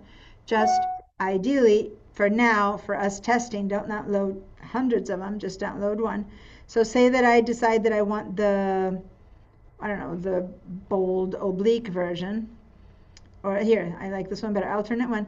So now I'm going to go ahead and I'm going to click on that little arrow, the bottom cloud that has a little pointing down arrow. Right now I'm going to go click. And it says add this font. Now if you know that you're good at clicking and you didn't click miscellaneously, then you can have it not to show you again. But just in case you were click happy, it's asking you, and I'm like, yeah, I want to add it, thank you. I'm going to say okay. So that font right now is being added. Now, I don't know where to find it if I forgot the name of it, right? I don't know, what was it called? Yeah. Well, I it's can go Moda. to recently added and come on. Wow, something's really slow today. Come on. I went to find more and wow, I'm having a really hard time with fonts right now. Recently added, No. handwritten recently added. Let me clear all and just look for recently added. Wow, did it not add? I really didn't check the name of it. Did anyone check the name of it? It was Modic or some Modif No, or Modok is the one I had. The one that I said, oh, I like this one. Had an, I understand. um, wow, things are not working like they should. It's being really, this isn't working, which is bizarre. It's never not worked. You just have it there. And then I just went to the find more, handwritten, and I'm trying to redo it, and it's just not doing it. So let's do this. Since maybe when we come back, we'll find the ones here. This one is, let me just find the ones that are added. But see, nothing's, it's all, let me clear away. All my everything I'm clicking on right now is not working, because another choice is to just click forget recently added. Oh, there it is, Blue Goblet. It did come in. That was it. It was called Blue Goblet. Okay, that took a sec. I guess it was still downloading. I was being too much of a hurry. But there it is. That's the Blue Goblet that I just had clicked on, and I can tell because I recognize it. And over here on types of fonts that it's showing me the little check mark like, yep, it downloaded. Okay? So that is now the font I'm choosing. I'm choosing Blue Goblet. And it was version alternate 1. That I only downloaded one version of it. Okay? Did you all download one at least? Did it work for you? I guess I was being too much of a hurry when I kept clicking on it. It was No, I downloading. saw the pinwheel of death. So Did you all it's download okay. one? No.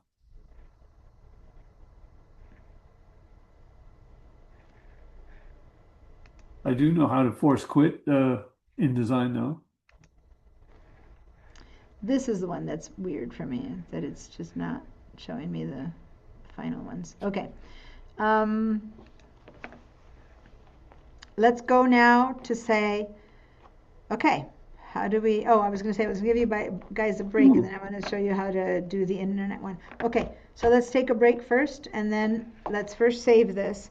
But if you weren't able to download a font here, let's do that first. I want to finish this by downloading a font. So, Miguel, were you able to download a font? Cheryl, Bob? Cheryl No. said yes. Bob said no. Miguel, you're getting the spinning wheel still? Yeah. So let me do a right click and force quit. No. Yeah, I don't know what's up. If it's the computer or if it's InDesign. But if it were just Miguel and I'd say it's our connection and our computers. But since Bob is also having an issue, I'm thinking that there's some issue going on with the fonts and InDesign right now. Okay, so select the box. Let's go over here and let's choose, okay, reopen. I guess we did just reopen it. So select a text or choose, yeah, click in there. Let's go to find more. Let's see, we need to download one that isn't here. These are on your computer. Not a single, huh? Okay, so then, yeah, so I don't know, maybe it's because you're on a school computer. Like if we had two open, maybe it's got to, I'm not on a school computer, I'm on the laptop. So maybe it's got something to do with it. I don't know. We're gonna go ahead, because all of these are downloaded, so, you know, there's not, I mean, you go to downloaded, nothing's there, because no one has downloaded any on this computer. But when you go to find more, it should be letting you filter through fonts, but it doesn't, right? So I'm not sure why. Let's just go, no, but we're gonna do it the other way around. Let's take our break first, and when we come back, we're gonna tackle it from the actual Adobe Fonts page. How do you download? In a place where it's easier to choose more options, similar to what Cheryl was pointing to, how fun the Da Font is. That's kind of how this will be. So let's see, it's 6:47. Click on this. Be back at 7:02, 15 minutes. Okay, see you guys in 15. Now, I'm gonna mute everyone. And I'm gonna turn off the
All right. Hello, hello. I have sticky power bar in my teeth, so I'm going to be picking power bar out of my teeth for a bit, but we're back.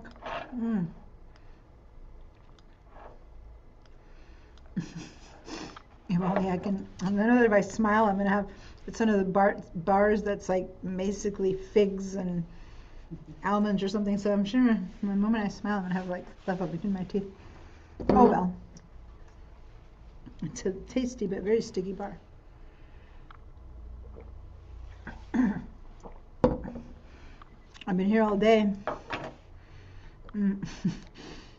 That was it for my dinner. I'll have hopefully hot food waiting for me when I get home. I have Okay. I have my cooks working diligently in the back. I do have. We trained my family. There's 4 of us, and I just everyone has. My husband and I cook 2 days each, and then my kids cook 1 day each. That leaves 1 day that we call fend for yourself from whatever's left over. Well, everyone, I go home tonight, I'll have a homemade meal by the time I get home. That works. So I'm stuck once again. The whole type box isn't, at this point, because I've had so many crash things, I got the type up again, but I don't even have the name of the font in that box. Well, the name of the font, that could have you share your screen, but you're not going to have the name of the font until you select the box that contains font. So that might be one thing that could be happening. And to do that, you need to make sure to touch somewhere where there's text. Like this one's so skinny, I would have to make sure to click in there. Then my box has a name. All right, so just check and see if it's that. Other than that, if you are selecting a font box that has font and it is surrounded and you still look at that and it has no font, then yeah, maybe share your screen. Well, so the computer backed everything up, when it loaded again. So I got 2 Minion Pros, and the one at the top, I've got nothing. I'm looking at type, but there's no name with it. Do you want to just share your screen and then we'll see? I'm going to show you guys a different way now of dealing with fonts that might work better given how our computers are crashing with this one, which is, InDesign is a program that takes more out of, it needs more processing power than others, but I've never had these many issues with fonts, so.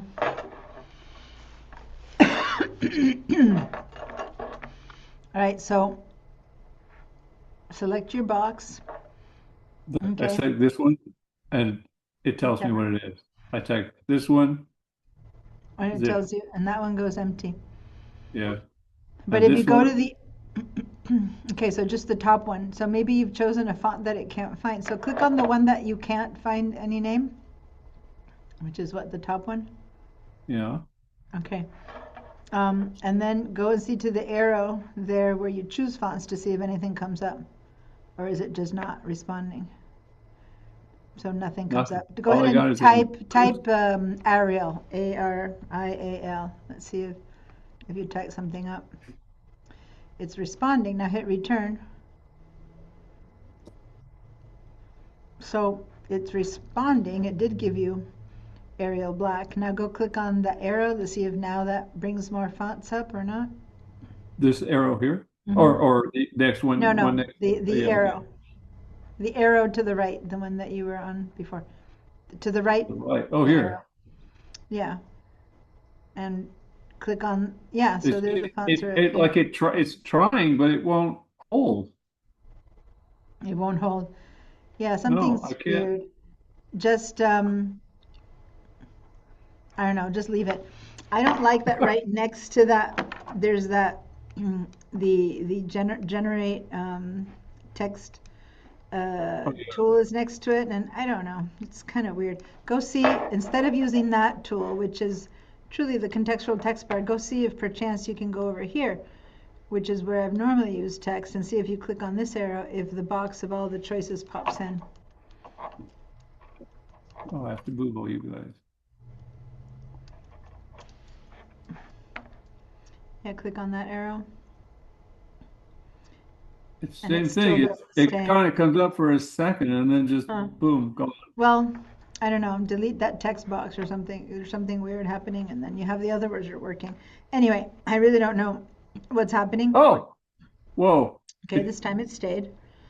Yeah, That's my because my font wasn't coming in, then it stayed. I can't keep directing either you nor me as Nori Miguel what's weird that's happening, because I don't know why the font's behaving so crazy right now. But it's working. All right, Okay. cool. For now, it's working. I'm gonna go ahead and stop your share, and I'm gonna have us go to Adobe Fonts, and I already showed you that you could go to Adobe Fonts by going to a browser and clicking adobefonts.com. You know, that was one way. But there's one more way, and that it respects a bit the fonts that that you already have. Remember that Bob mentioned something about a library. So do you all know how to get to the Creative Cloud app? Yeah, that circle thing, that So snake. right now on a Mac, Yeah. at least up there at the top of my screen, that kind of like pseudo infinity symbol, that's the Creative Cloud app. If you don't know where it is and you haven't got it, then just do a spotlight search for the Creative Cloud on a PC. I think, Cheryl, you have a PC, right? A Windows computer? Go down to the search. So now when you bring up your Creative Cloud app, did you bring yours up? Yep. Hold on, talking to me again.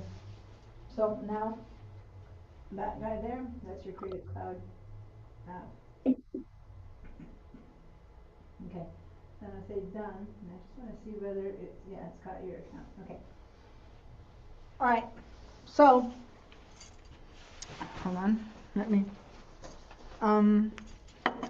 my computer is set to dark, and yours is not. The school computers are in white. Mine kind of shifted to dark mode, but it's showing the same stuff-ish, you know. So here on the left side, you see Home, Apps, Files, Benefits, and on the far right side, you see your name, your plan, Apps, Updates, Adobe Fonts. Your active fonts. You all find that? Yeah, yeah. All right, let's click on Adobe Fonts. Now, I need permission. what's that? I need permission. So that's probably what's happening in this school. I'm not letting you download fonts. Yeah, I think they don't want to download anything on the computer. That's probably what's happening. All right, for this part you need to watch then. Okay. Miguel is using the school computers, and he's not being allowed to download fonts. I think well, I told you, font files are big deals. And if you download, maybe from DaFonts, Font Square, you download one that's corrupted, that's not good, it can totally mess up your computer. So I think that's why they're protecting the computers at school from not allowing you to download. I'm thinking that might be what's happening. Because for him, it just says you need permission from your IT administrator. Anyway, so you guys paid for your version, so you're allowed. But that one is the free school version, and they're like shutting it down from stuff like that. Okay, so basically this is my fonts, and I have added fonts that I have added. And remember, I just downloaded Blue Goblet, and installed fonts would be I'm working on this computer. And installed fonts is fonts that already existed, fonts that installed for desktop use outside of Adobe Apps. So these are fonts that just came with my computer because it's a Mac, or maybe they got installed when Office was installed, and maybe they came with Office programs. Who knows? Everything you install brings some fonts. So these are the fonts that existed outside of Adobe. And then here is my added fonts. Oh, what happened to my Zoom? Can you guys still hear me? Yeah. My Zoom just did this weird thing. Huh. Okay. Let's keep going. What I noticed is last time I downloaded this, I had to download it in 2 parts, my Photoshop class. Maybe it's doing that it just stopped and it said you're recording again. Now maybe it's going to do a second part. I don't know. Anyway, so here's all the fonts that I have, and then these are the ones that I've recently added. And yeah, the recently added one is the one that I just added. I just added this one from inside of InDesign, right? Versus all the ones that I've added by now 191 fonts on top of whatever the computer came with. I have 191. As I said, I need to go in and get rid of a few of those at this point. But I only inserted one font of the Blue Goblet, and I could from here choose to install the whole family, right? I could click in here. Remember that the family was 8 fonts of Blue Goblet, but I only started one of them. I could just do that. I could go in here and install them.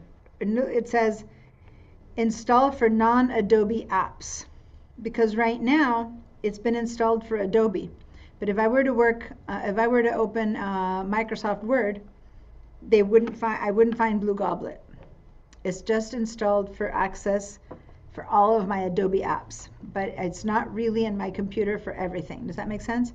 Versus if I wanted to be able to use it in Word or Excel, Microsoft Office or something like that, then I would click in here. Anyway, now, this is just what I have, right? And it's just giving me some samples. How about fonts that I've uploaded? I click on uploaded fonts. This is part of your team administrator, so that's kind of like the whole school. So I'm going to say done because there's nothing here. But if you're in a company where 2 or 3 people are using the same fonts, sharing fonts like maybe Bob and his editor or friend want to do. Anyway, let's go browse for more fonts then. Everyone, font right? Does yours say that? Does yours not say this at all, your Creative Cloud, Miguel? You couldn't go to fonts at all? It just says nothing? Okay, let's click on browse for more fonts, and it's going to take us to basically Adobe Fonts. The same place that I started by saying that you could just go to Adobe Fonts on your own.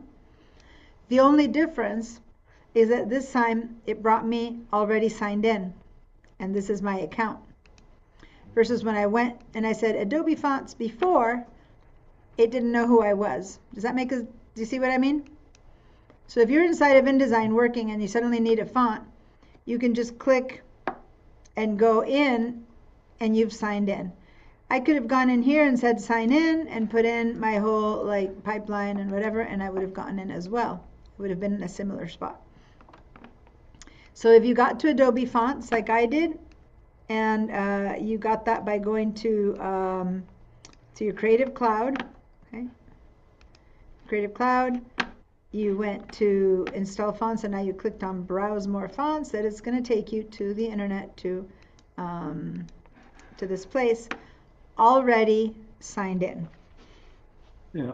Did you get there? I went to the web page. Yeah, but you need to sign in then. So go click on sign in and click on your Google, continue with Google. And then use your whatever. You don't, click on that. It's just not included in subscription. Really? Adobe Fonts is not included in your subscription? Oh, because you didn't pay for it. You're just using the school again. Yeah. That's what's happening. Again, I forget that you're using the school computers that they have a kind of a license that doesn't include Adobe Fonts. Okay. All right, so here I am in my font foundry. Now, Adobe doesn't design the fonts. It just contracts with many different foundries and has licenses from them. So this is set up in Adobe Fonts Browse All. For the most part, there's thousands of fonts in here. I don't know, somewhere you can find out how many.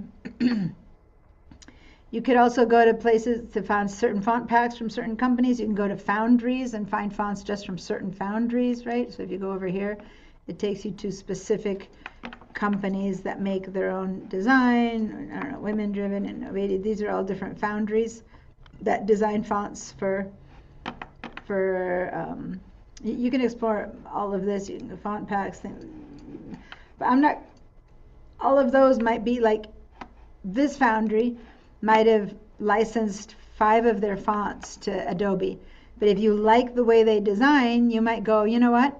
I like how they design. You go to that Foundry and you discover there's 2 other fonts that are awesome, but that Adobe hasn't licensed. But you can license it from them, but then you'd have to pay. Does that make sense? So that's why they put the links to the Foundries. There might be other great stuff that you want to look into. But right now, when you go to Browse All, these are the ones that, because you have paying your monthly fees, you can use for free. It's not free. You're paying, your duties to use them, but you can use all of these. So let's head over to Browse All. And now here, this is like we had the small version of choices. This is the big bag daddy of all the choices. First of all, you might have a different language system and you can have fonts in different versions. Right now we're going to stick with English, right? But there's fonts of all kinds. Maybe you already signaled some that are favorites, or maybe you already want to see the ones that you've already added. I don't want to. I want to find some new ones, so I don't want to do that. But those would be ones that I've already added to Adobe. I don't want those. There's variable fonts. I'm going to show you those in a minute. Right now, I don't particularly need only variable fonts. I want everything. But what's here is a potpourri of whatever, right? And there's bazillions of them, so you would take forever to find them. So let's start with, well, what do you want? And see how there's many more tags than we had. It's in the app. In fact, you can view 12 more. So now you can be much more specific. Like I want a shaded font, or a wedding font, or luxury, or geometric, or art deco, or fun. Right? Ornaments. And ornaments reminds me of the one that you were talking about, bones and things like that, or horror. Yeah. Let me go to horror for a second, because maybe there's bones in here. I don't know. You'd have to go through all these pages versus, let me see, ornaments. Ornaments tend to be the ones that are more design, like no, I guess it's meaning something different. And these are all only the first 12. There's many more. But let's say we go to, let's see if we go to search, I don't know, and write the word bones that you mentioned. I have no idea. Skin and Bones font family? No, that's just a name they gave it. I just was wondering if that could be there, but no. I'm going to back up. Let's use this, and let's use some more normal ones. I'm sure that if you, so I'm going to go with, I don't know,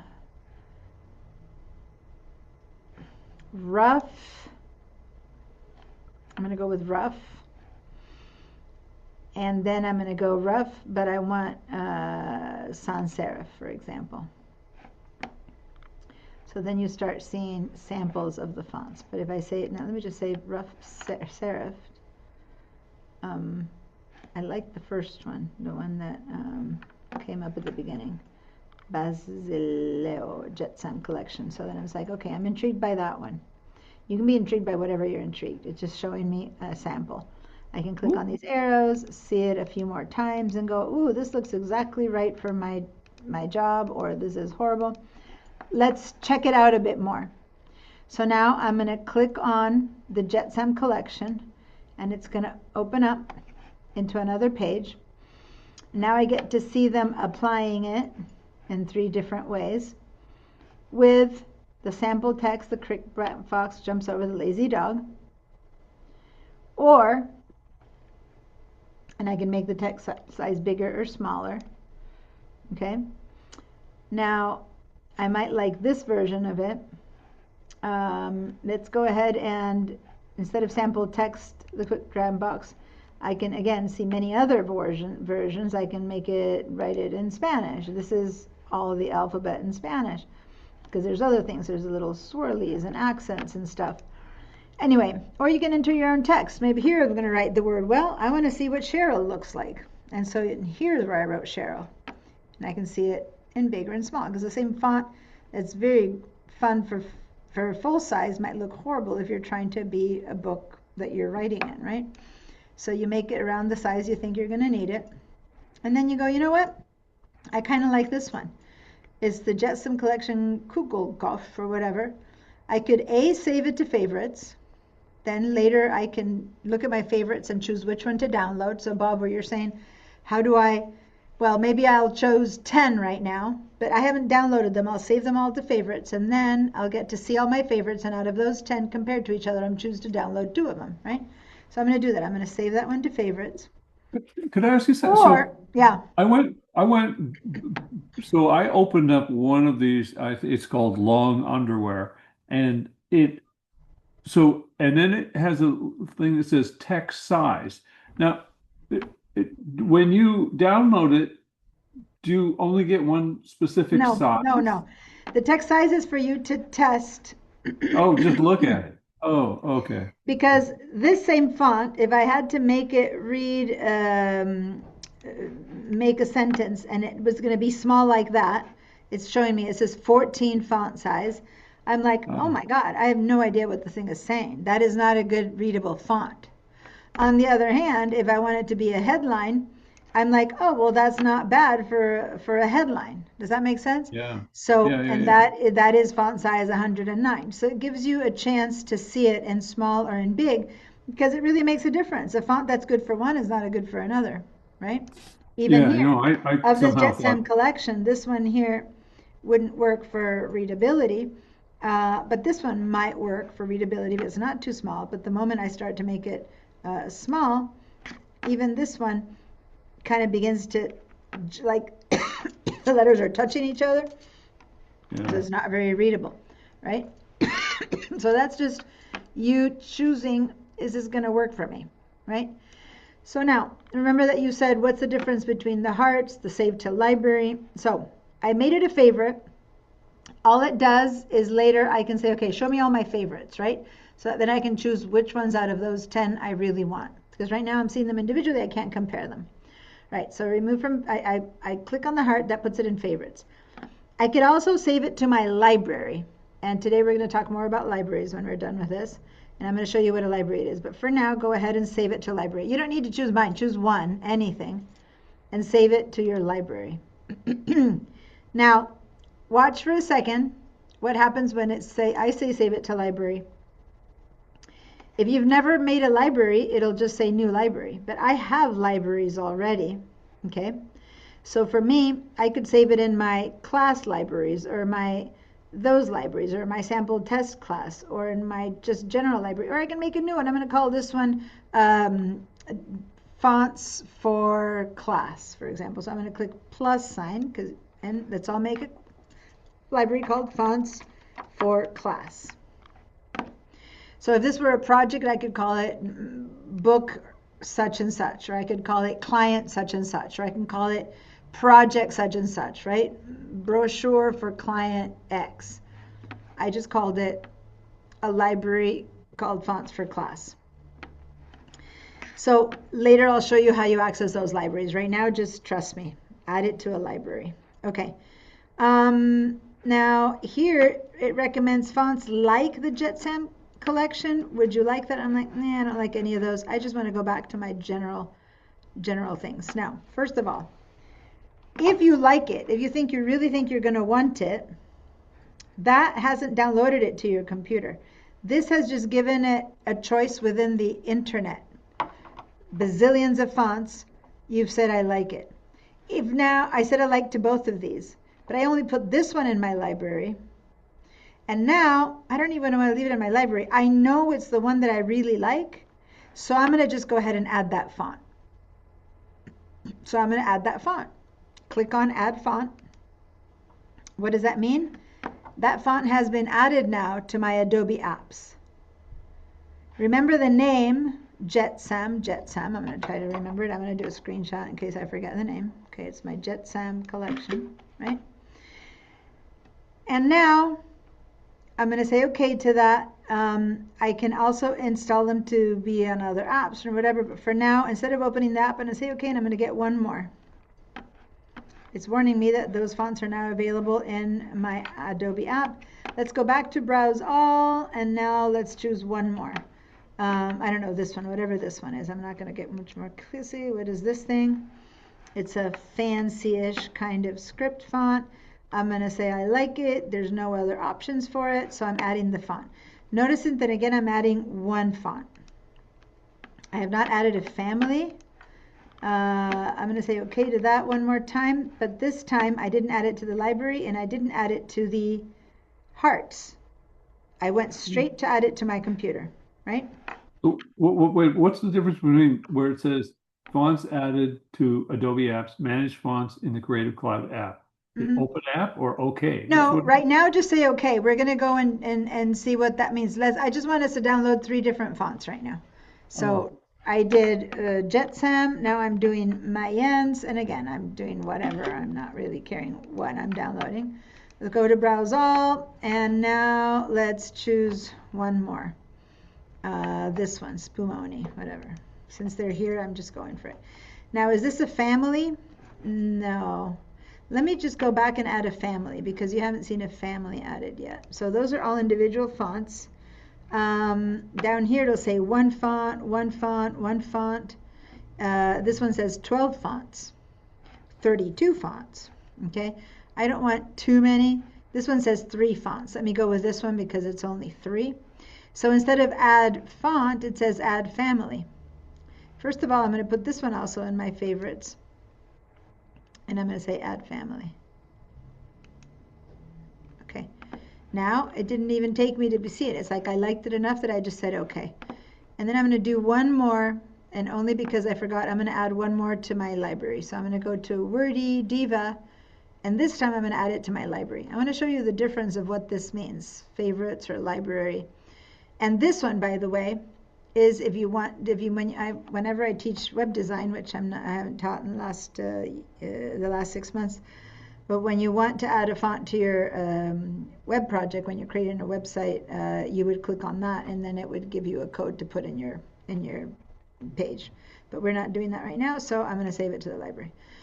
And which library? It's opening up my libraries, and I don't want to make a new one. I want to save it in the same library as before, so I'm going to go into the Fonts for Class library. Okay, so now I've done 3 things. I've downloaded some fonts already that I should find them in Adobe Apps. I have put this one without downloading it. I've only put it in my library. And then here I've downloaded the whole family, right? So I've done different things for each one. All right, we're done choosing fonts. Now let's go ahead and here, I'm going to put one more in the library just so that I have a few more to show. Not because I need any more, but anyway. Oh, not all brushes. I want it in the font. I clicked wrong. Save it to that one, Fonts for Class. Okay. So, when you pressed all brushes, how did you get it out of all brushes? How did you do that? Physically? I just went back and re-chose it, but it's not wanting to. It's not wanting to. Command Z? No, it's probably on both. Oh. It's probably on both. When I get to my libraries, I'll take it out. It stayed in one and now in another. Okay. So now, I'm done with that. I can go over here to manage all my fonts. And when I do that, it's saying, well, open them in your Creative Cloud. Or I can say, show me my favorites or show me my libraries. I want to see my favorites first. Remember that I just said that I made some favorites. So let's click on favorites and let's see all the favorites. And under my favorites, I have 3. I guess I made this favorite some other time I taught this. And then I've just added those 2. They're relatively similar, actually, right? So that's. I found the type that I found. It was called Thornwood. Okay, you found it. Good. The one that was like pieces of wood or the bones? Yeah. But there's only one font, and so. Let's search for it since you have it. Thornwood. Yeah. Thornwood variable, and though you say there's only one font, the fact that it's variable is really good. So everyone, why don't you put in the search Thornwood, because I'm going to show you what a variable font is. I was going to show you that, and then I forgot. I said, I'll show you a variable in a minute, and I forgot. So I'm glad you said that. Search the word Thornwood, and then let me show you what variable is. Because before I had shown you that here, let's save it to the library. That way you'll find it later in your library. There we go, Fonts for Class. It's not the same as downloading it, you'll see. And so here is the thing about a variable font. You're not, instead of having to have a font library with 10 different fonts, I'm so glad you said that, because a font that's not variable, you need to have 10 fonts to have variety. A font needs to have, maybe it has 4 versions or 10 versions or 12 versions or 6 versions. You're stuck with that. But a variable font, you can manipulate it. So you can go over here and say, okay, right now it seems like it's an extra tall light. You can click on that and say that you want it in tall light. There, it changed. Or you can want it in semi-bold. You want it in, to see it in small and in big. This is just to see it, you know. But here you're choosing what styles you want. You can have it width change, and some of them don't let you do that, right? But let me just go, you can have it be same font but wider or thinner, or you can have it be heavier or less heavy. So by the time you design it, wider and a bit heavier and, you know, yada yada, you don't even have to sit with any of these presets. You sit with the one that looks exactly how you want it to look like. Does that make sense? You know, I think I used these for the page numbers. I don't, and now I don't see, are there numbers in here? Let's see if it allows you to do numbers. Usually that shows you the whole thing. It's not showing me the possible text. Let's click and put numbers. Let's do 1, 2, 3. Yeah. Oh, it yeah, has yeah, yeah, yeah. numbers. Yeah, yeah, yeah. You can just, there you go. It does have numbers. Right? Yeah. Some fonts don't have numbers, so it's good that you checked. Or if you need an A with an accent because you're going to write in Spanish, yeah, came with an A. And sometimes they don't have like ampersands. I mean, it depends on how it's been designed, so you might want to make some samples to see if you like the other things. Now, if you only want it for a headline, you don't need it to have all that, then who cares, right? But you test what the things that you're going to need it to have. You test what are your parentheses like, you know, or something like that. So anyway, you can type all that. Right. So if you like that, that's what a variable font is. It's a font that when you download it, you can change it to whatever you want it to be in the app. So it's one font you download, but you can make it be any of these. Okay? So let's test that out. Let's add this one. Let's add this one to our ad so that we'll see it in InDesign. Okay, so now I've downloaded a bunch of different ones. Let's go ahead and open the app, or let's open InDesign since we have it right here, because let's open InDesign because it might open Photoshop. Who knows what it'll open. Let's open InDesign again. Now, hopefully all of that has been downloaded and has transferred already. Let's go see. Let's select a font box and let's go to our text. I'm going to do it here this time. And let's start by saying, show me my added fonts. And I'm going to click on added fonts. Or let's try for recently added since I have so many. And here we go. Whoa. It did download a whole bunch of fonts. So I guess it was variable, but not. Okay, that's good to know. Wait a minute. How? Wait. I did add. I am. Okay. Let's start by select some text. You gotta select a text box because otherwise nothing will work. Then I went down here this time, but you can do it up there. Click on your little arrow next to the font. This was Minion Pro. Click on that. And now I just want to find the fonts that I just downloaded. So these two choices here, one is added fonts, but all of the ones I've ever added, which in my case is a ton of them, or recently added, which will show me just the ones that I just added, because I have a ton of downloaded fonts. So I'll click on recently added, and there it is. It turns out that when I said add family, they really gave me all the family, which is not good. I'm going to have to delete these from my computer because look at how many I have. Those are all the variables of of that font. Or here But are my 3 Beowulfs. I thought you said that the Thornwood was variable. Yeah, And yeah, I mean, it's interesting. I wasn't expecting them. When I said download family, I was surprised because, yeah, it looks like it gave me versions of it instead of what I was expecting, but we'll see. I'm going to choose one of them. Let me choose this one. And when you go to the versions of it, you have all these choices. So this is different than what I expected. Normally when I've gotten before a variable, it's just one font, and then you manipulate it here to your heart's content. So it's interesting. So anyway, maybe there's different types of variables. Because now I've downloaded, look at how many I've downloaded, and I really don't want this. So later I'm going to show you how to take away.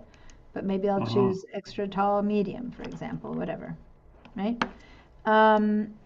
So Miguel is just watching, so I don't want to spend that much more time on this. But anyway, these are the ones that I downloaded. I downloaded Beowulf, Mayence, and the Jetsam collection and Blue Goblet today. Those are the ones that I downloaded today. That said, there's tons of versions in there, right? And then the rest of these are stuff that I've downloaded over time, other times when I've been teaching or done stuff, right? So, but these are the ones that I just downloaded, starting with Jetsam collection. Okay, so I'm gonna go to Thornwood, extra tall, light, whatever, that one. Okay, so that's one way to bring in fonts. Now, what was the whole favorites or libraries all about? I'm looking at the time. We're still fine. Give me 1 second.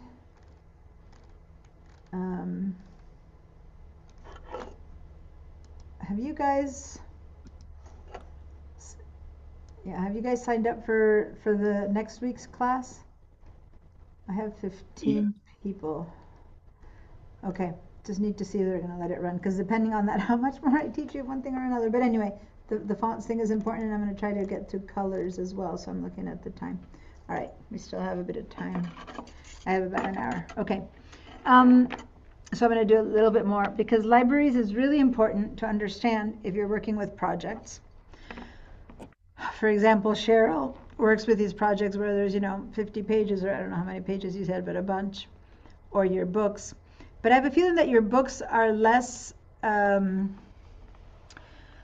complicated as far as variety, because you're going to have your text and your photos.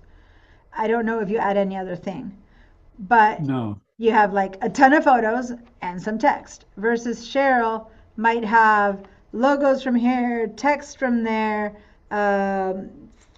photographs, PowerPoint presentations, Excel charts, a whole variety of stuff. I had to do that for a catalog, which was a nightmare, Okay, like catalogs. Yeah, that's what I mean. Not that, yeah, and when I say more simple, I don't mean good or bad. Simpler in that it's just like 2 things, right? It's a photo book. It's photos and text. Usually we don't have much more. You might have a little icon, a logo somewhere over there. But a project like a report, catalogs, you got stuff from everywhere, right? Newsletters, you got like lots of input. So what are libraries?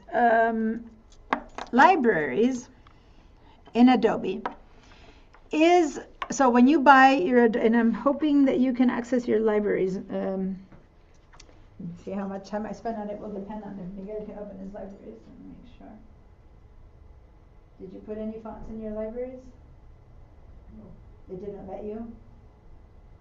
No. It didn't let you do anything, right? You couldn't add, save to library? Unable to load your libraries right now. Okay, so all of this Miguel can't do, which is bugging me, but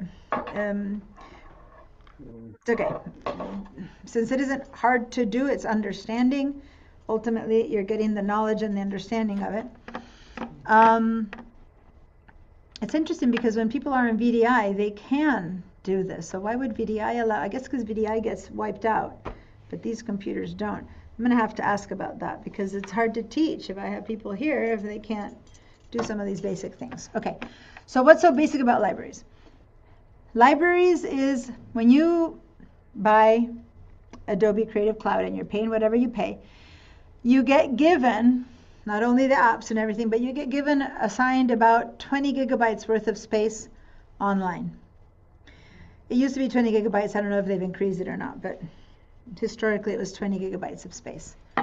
And that's an online file place that you get to put things. If you want, you can save this whole file in the cloud. Why would this help? Well, because what if Bob and his friend Marie are working on this project, then if it stays online, Marie can open it and Bob can open it and you can both work on it, right? So that's one example. But the way most people use it is for the libraries. There's a space where you can just put stuff in there that you can then access from all your different apps. So I haven't made you open any other app, but I'm going to open Illustrator for a second so it's open in the background so you can see this. So notice that here next to the Properties panel, unobstructed because I haven't shown it to you yet, but there's that CC Creative Cloud Libraries. It's been there all this time. So I'm going to click on Creative Cloud Libraries and it's going to pop open all my libraries. And remember, we just made a library called Fonts from Class. I have a lot of libraries, but we all should have at least one called Fonts from Class. And when I click on it, there's these 4 fonts, right? And they're not the same ones that I downloaded. Like this one, Wordy Diva, I haven't downloaded yet. And this one called Westsac, I haven't downloaded. I didn't add it. See how it says add font? It's because I haven't added it. And this one, Wordy Diva, I haven't added it. Right? So say that I want to work, and I downloaded it in this project, right? But say that I wanted to change this one here, and I wanted to work with Wordy Diva. So I want it downloaded now, but I can add it from here. I hadn't had to download it yet, but now I go, I want it. So I click on it, and there it comes, and it gives me the Wordy Diva. It's downloading, that little bzzz, downloading, and there it is. So now I can use this one. What's up? So now when I go over here to my character styles, now I'm going to go and select this font and choose Wordy Diva. Is it not downloaded yet? It's between parentheses. It means it hasn't come in yet. Hold on. It's still coming in. It's not there yet. Okay. I'm going to put it in the project. There it is. Wordy Diva is in there. So now, and I just dragged it in. I did like that, and I dragged it in. So now it's in this project. I guess since I was in one style of fonts, they look similar, but it is Wordy Diva. There it is, right? It's showing up. So I didn't really download it to start with. I played around with these, and I decided, I still don't like it. Let me go check on the libraries where I downloaded these if I want them. So that's being in the library. Now, watch, if I go to Illustrator, I'm going to open any old project that I have in my computer from before in Illustrator. Here's the good news, is that I can go to my libraries in Illustrator, and there's my fonts for class. I open it up. It's right there. Not only that, but maybe I can grab this, whatever, these 3 shapes, and I'm going to put them in here, and they're not fonts, but I'm just trying to show you something. I can put these graphics in there, and I brought them in from Illustrator. Now I can go to InDesign, and look, the graphics are there. I can put these in my InDesign project. There they are. Whoops. I just brought this in from Illustrator that I just made out of an Illustrator. You see that? So the libraries are this place online that belong to me. It's my account. It's my libraries. I put whatever I want in there. I'm going to grab this text that says Chevrolet. I'm going to drag it in there into this library. This time it's the whole text that says that word. It's not Chevrolet. That looks like a V and R. Cheryl. Now I'm going to go into Illustrator and I'm going to bring out that text. Click it in here and here it is. Now I have in Illustrator the same font and choice of color on top of that and size that I made in design. Does that make sense? And this works, of Wow. course, with Photoshop and Wow. what do you call it? Premiere, video, audio, After Effects, all the apps. Lightroom is the only one that I'm not 100% sure because Lightroom is strictly photography. So why would it need a library of a bunch of elements, right? That said, can you put some photos from Lightroom into your library and then pick it up from, InDesign? Maybe. I don't know. I have to admit I haven't researched libraries in Lightroom, so I'm suddenly curious, and let me just see really quickly. Is Creative Cloud libraries available in Lightroom Classic? And by the way, I should have said R, but anyway.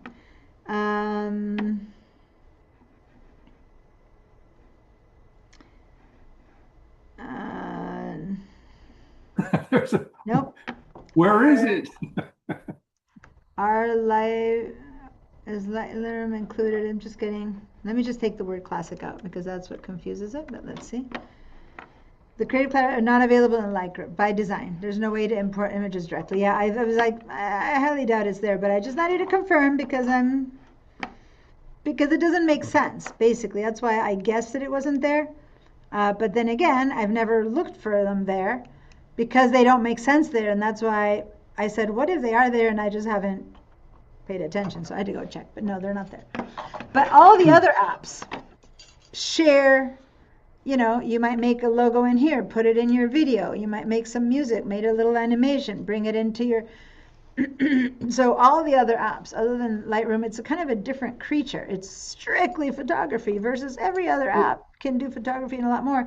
So you can share all of these assets for your projects amongst all of the designs.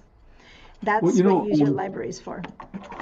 I was working on this thing a couple days ago, and I used Photoshop and I made this kind of rectangular, yellow shape, and I was able to drop that into Lightroom Classic, and then I was able to throw it onto the book, and then I was able to put words on top of that.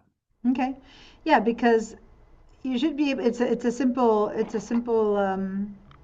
vector file, a square, a box like that. But I'm not sure if it would. I don't know if you could copy onto a photo in Lightroom. If you could you can bring in a file probably, but I don't think you can bring a layer in because Lightroom doesn't do layers. But look, I'm going to open a file, any file in Photoshop right now, and I'm going to go and open my libraries in Photoshop. Here they are. And let me just bring it out here. And I'm going to open my libraries, and here it is. Maybe I can open something from some other project, from InDesign, from wherever. These are all just different projects that I make with students or whatever. Or I'm going to go to my all class library. I'm going to go to my good old fonts for class, and into this photo, I'm going to bring in this graphic, for example, that I just made in Illustrator, right? And I can make it whatever size I want because it's a vector file. And there we go. Now I've just brought on another layer something that I just made in Illustrator a second ago. Or I can bring in that piece of that text that said, here, let me just hit return. Or I can open up that text that said Cheryl and drag it in, and I can have that be part of, come on. Isn't this the one that said Cheryl? Oh, this one just brought me straight there, and now it's making me bring it in that way. Wow, now what's happening? Well, it's not dragging itself in there. I don't know why it's not dragging that text in. By the way, let me just show you really quickly that if in Photoshop, if I were to go and put in some text in here, so basically everything I've been teaching you has a lot of similarities. If I go in and type in here and write, I don't know, testing fonts, then I can grab these fonts and go over here and go to my very similar, box, and I can go over here, and it's a little bit different. Let me move this up. It's a little bit different than in the InDesign one, but see, here's my choice where I can do all my different ones. I can do my favorites. I can do that stuff. I can do more fonts. These are my variable fonts. Let me go over here, and let me see if I go search for a font, my fonts. I'll clear those choices. Let me see if I can put, what was the name of one of the ones that we just downloaded? Jetsam, was it? Jetsam. There it is, Jetsam Collection. And I just brought it in InDesign, and it's available to me in Photoshop, okay? Because it's available from all my Adobe apps, okay? Wow. Anyway, so that's libraries. That's how well connected all these apps are and how it works, because then you can get all your assets into a folder and then use it across the board for one client where you're making many different designs for that client or whatever it is that you're doing. Does that make sense? Yeah. So CC Libraries, you create a library. Oh, probably should do a screen grab thing. Maybe. Oh, God, you're right. I haven't been doing screenshots. Let me go to the fonts for class CC Libraries. Let's do a screenshot that includes that. And your libraries are not available even if your fonts are not? Let's see. No, but go to InDesign now. Not fonts. But libraries should be. Create a new library. Okay. Let's say test library or class library. So create. And now make a little box or something, or I guess text and text. And drag it into this library.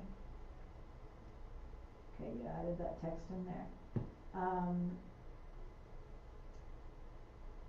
It's easier to show you when there's a design than text, because text has all these other issues. But let's make a little box in here and make it be a color, a pink box or whatever, right? Now go ahead and drag that pink box into your library. Wow, this is really slow. Your selection tool, right? There you go. Now put it in your library. Now go ahead and open Photoshop or Illustrator. I don't care what. Just go ahead and click on this little guy and write Illustrator. And then in the libraries, let's see if you can bring out that box again. So I just had I just did this thing where I went in InDesign and I made just a little box, filled it with pink, like this, that I made in InDesign, right? And then I went to my CC library, and this isn't font again, but anyway, I threw it in there, and it's coming in. But this is the full-on artwork piece, as opposed to a color. So watch for a second, you guys. Here I put an artwork. I dragged the box, and I put the whole artwork thing in there. I could have also chosen what of this to put in there. What if I just wanted to share this color? So I can go over here to this plus sign and click on that and choose to I want only this color that I took so long to make that is so special, and I want to share it with my Illustrator program, right?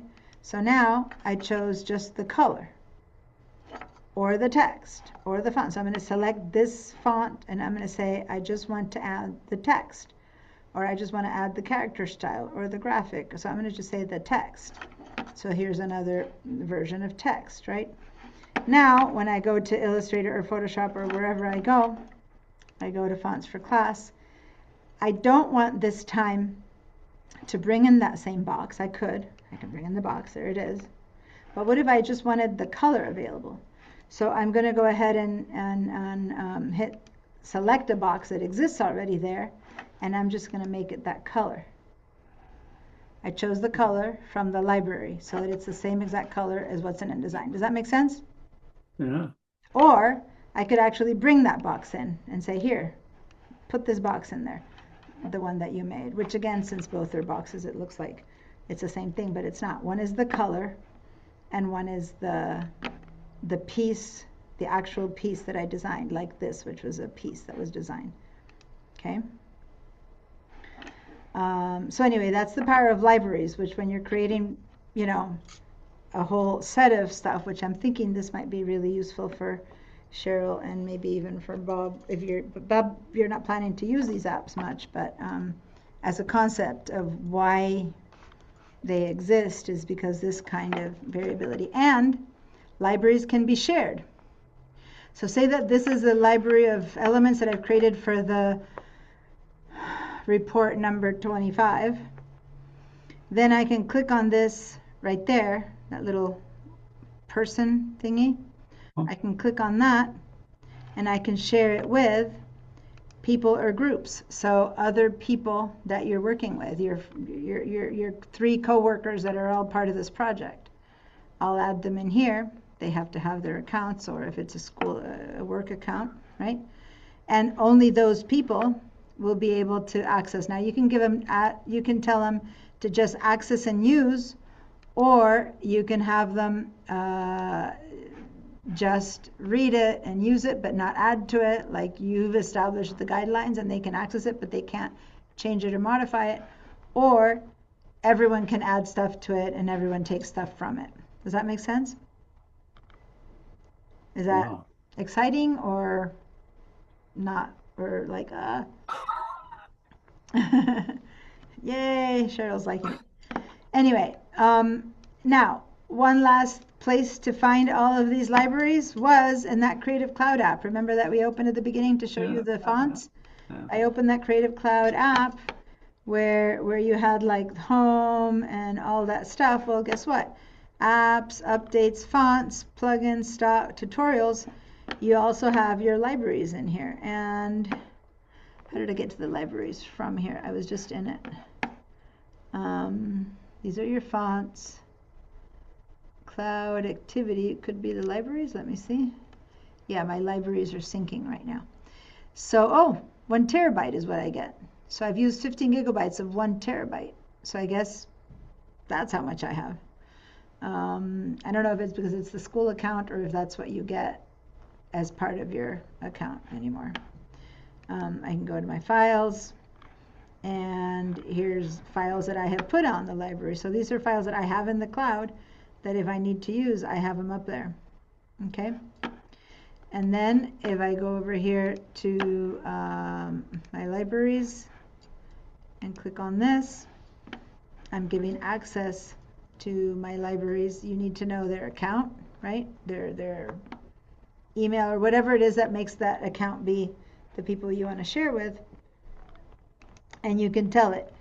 People with a link can save a copy, they can use this stuff, or well, right now I don't have one in particular to choose from, or you know, at what point, how much they can do with all the stuff that I've just given them.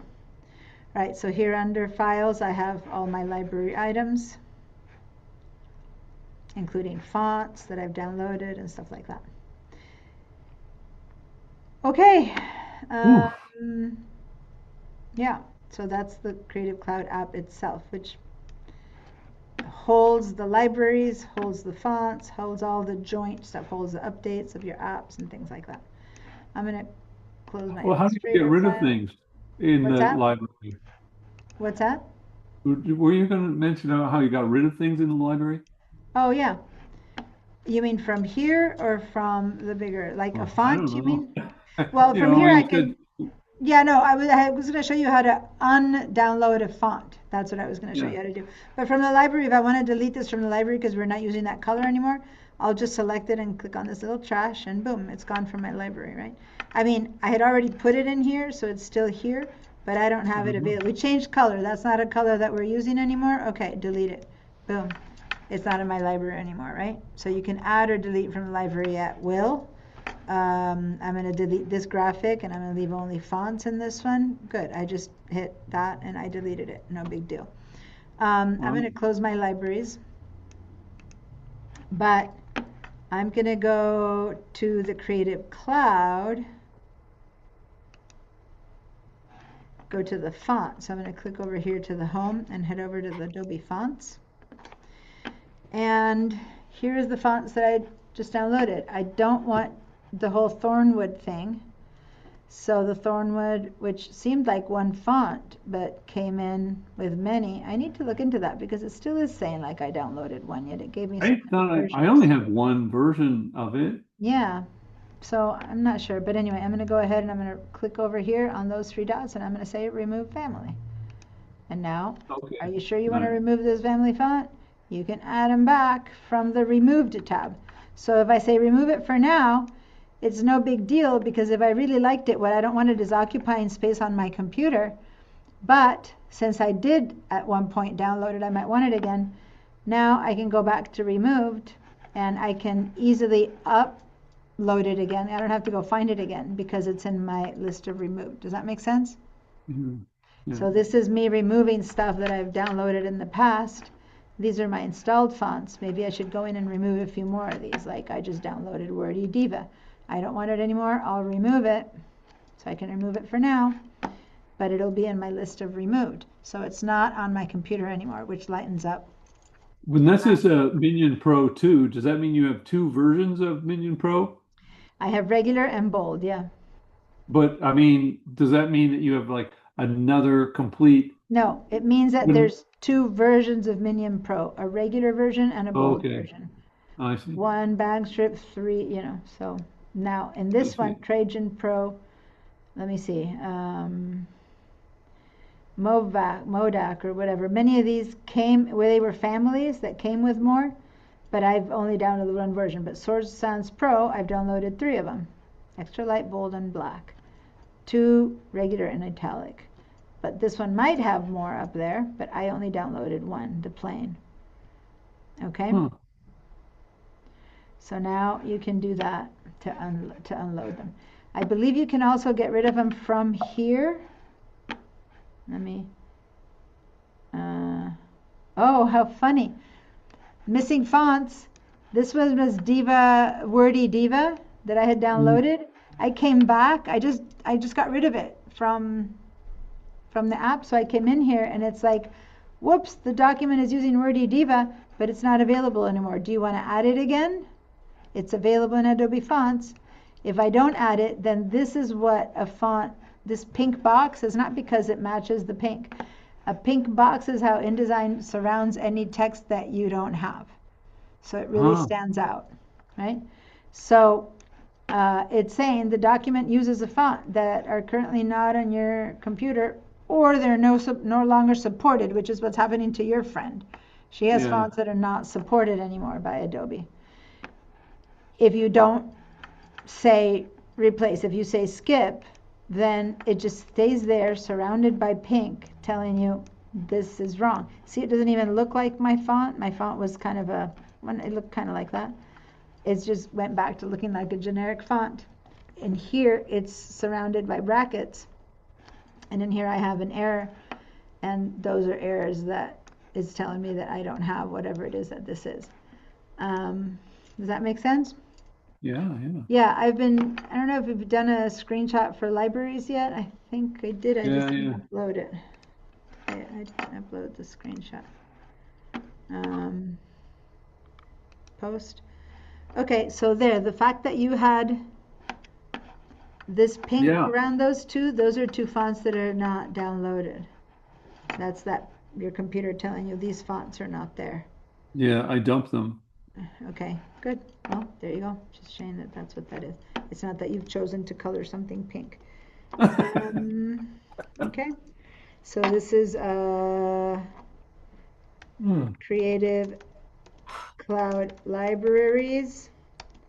They hold colors, fonts, graphics, styles. I'm hoping that we can get around to talking about styles. We still have 25 minutes to go, so we might be able to do it a bit right now, or I'm going to move a different direction. But I'm going to show you what I mean by styles: paragraph styles, character styles. Anyway, graphics. Oh, I already wrote graphic, whatever, etc. To be shared amongst all other Adobe apps. Put that in there.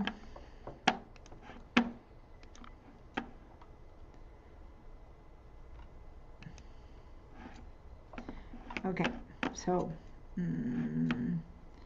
back to InDesign. So yeah, since I didn't say upload it, then it's giving me that mistake. So say that I want to fix that now. I already said no, don't upload it. So now it's just marking that it's wrong. If I go to my links, there's also a missing piece of artwork because this has 2 errors. And I'm like, how come 2 errors? There's also a missing piece of artwork because this here I deleted from my library as well. And I didn't have it embedded, I had it linked. So remember how when we link a file, you need to have it as part of that file? Well, I had put this in here, but as not as an embedded file, but as a link when I dragged it from my library. Then I went and I deleted it from the library.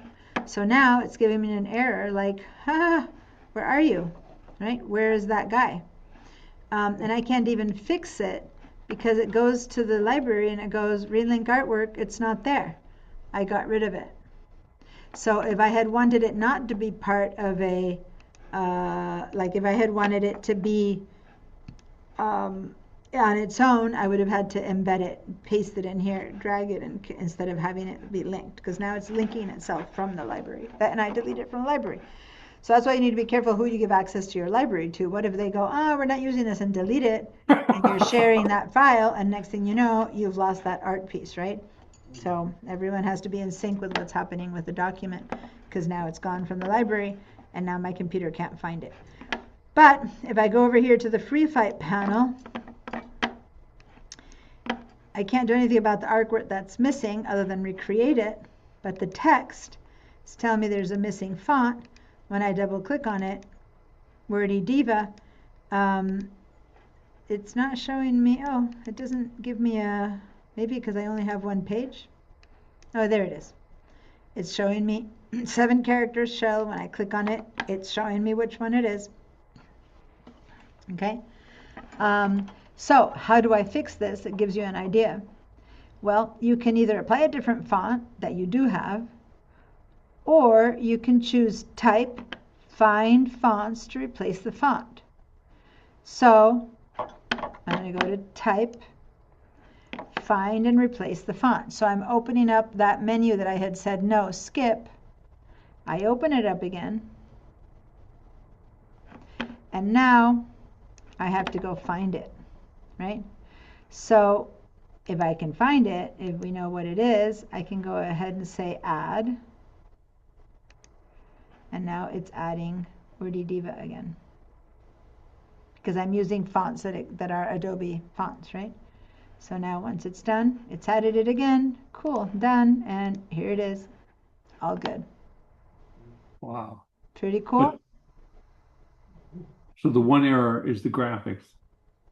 The graphic, because I had created it myself from a thing in Illustrator, it doesn't exist anymore. I would have to go and recreate it. I would have to go and open, and I had selected these 3 pieces and I had copied and pasted it in here. So I can do that right now because this wasn't deleted, but it would have been a problem had it been deleted. That said, this is a new piece of artwork. It isn't the same one. I don't know if I know it's the same thing, but InDesign won't recognize it. I have to tell it, replace that with this one. It happens to be the same thing, so it'll be fine, but as far as the computer is concerned, it's not the same thing. So I need to say, okay, replace it, right? And so I'm going to have to just drag this in here, and I'm going to say replace. Can you do a right-click replace? No, I'm going to have to place. So I'm going to say Command D. Sorry, not Command D, because that brings from, I have to drag this one into there. Can I have it just replace it? No, I'm going to have to just literally make it again. You can't wonder if there's a way, now I'm curious, was there a way to replace it? Let me see if I can just double click on that there.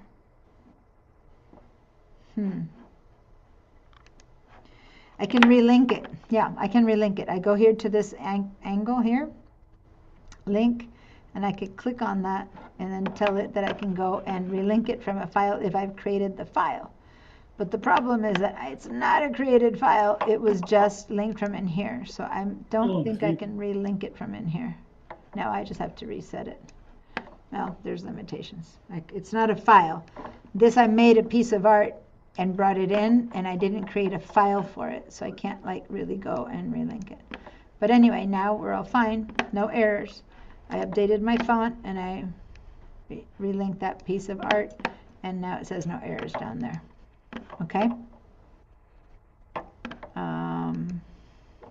Who knew that Cheryl would be so troublesome? No, Cheryl's good. I like that we chose to honor Cheryl with our work today. All right. Oh yeah. Let's work a little bit on colors, since all of this has been like, these are all the elements that go into all of materials that we make. I'm crossing every finger that all of the God's work. I have 15 people in the next week's class. If I got 2 more, if you know of anyone that you can sign up for just so that they can fill up the numbers, that would help. Because if it has even 16, I think they'd let it run. But I don't know. They really want 20. But 15, they might not let it run. So we'll see. Because that's when we're going to put all this together. Remember I said then we're going to create the piece starting from the beginning. We're going to bring in all the materials. We're going to use the libraries. We're going to make this little really nice small project that's really cute and simple but intricate in that it brings things from everywhere. But for that we need to do a few more things, and one of them is know how to bring in colors. So let's go ahead and go back down, and again the master place for colors is Illustrator, is where we design things, so it's usually where we might be making those. I'm going to move over to page 2. Here, let's select our pages, and I'm going to just double click and be on page 2. I have so much going on with page 1 that it's kind of bugging me, and my phone is, wow, am I 15 minutes away? Oh, I thought it was 35. No, it's 8:30. No, it's 8:35. 8:35. I have 20 minutes, not 15. I was wrong. My alarm was set up incorrectly. Okay, so we're on page 2. All right. Let's go ahead and make a box. So let's go down here to all our colors. And since I'm not using Illustrator right now because we don't have that much time to begin. Usually colors, I like to start them from Illustrator, but let's just do them here. It's a little bit less fun here, but it's the same idea. Let's go ahead and click and drag and make a little box. And then let's go to Properties, Fill, and fill it with whatever, a color. Now, this time, we're not limited to what color we can choose. So down here, last time we were limited because we were choosing only that, purple pink. But if I didn't choose a color at all, so watch for a second here, Miguel, everyone, I think you're not. I didn't choose any of these, so I'm not limited in my palette. So if instead of choosing something, I go straight to this like painter's palette thing, now I have a bunch of colors, right? And usually it comes really tiny. I like to make it a little bit bigger. And now with my mouse turning it into a little eyedropper, I can start clicking and dragging around until I find a color that pleases me. Does that make sense? So now I'm not stuck with that limited set of colors, and I'll show you in a minute what. And so now I can just drag it around and say, oh, I want that kind of green. And then maybe I can use these sliders to go, well, maybe I want a little bit less cyan, a little bit more cyan, maybe bring some more magenta in, maybe bring down the yellow, maybe, you know, I can keep changing things, or I can make it lighter. So there's that choice to still work a little bit with the sliders, but you can just drag around to your heart's content until you find a color you like. That's why I like it to make it a little bit bigger until you like, and I'm going to just double click and make it less.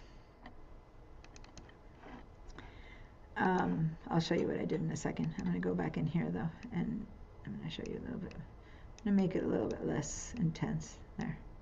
So that's a color that I know doesn't exist. It's like an olivey kind of green, right?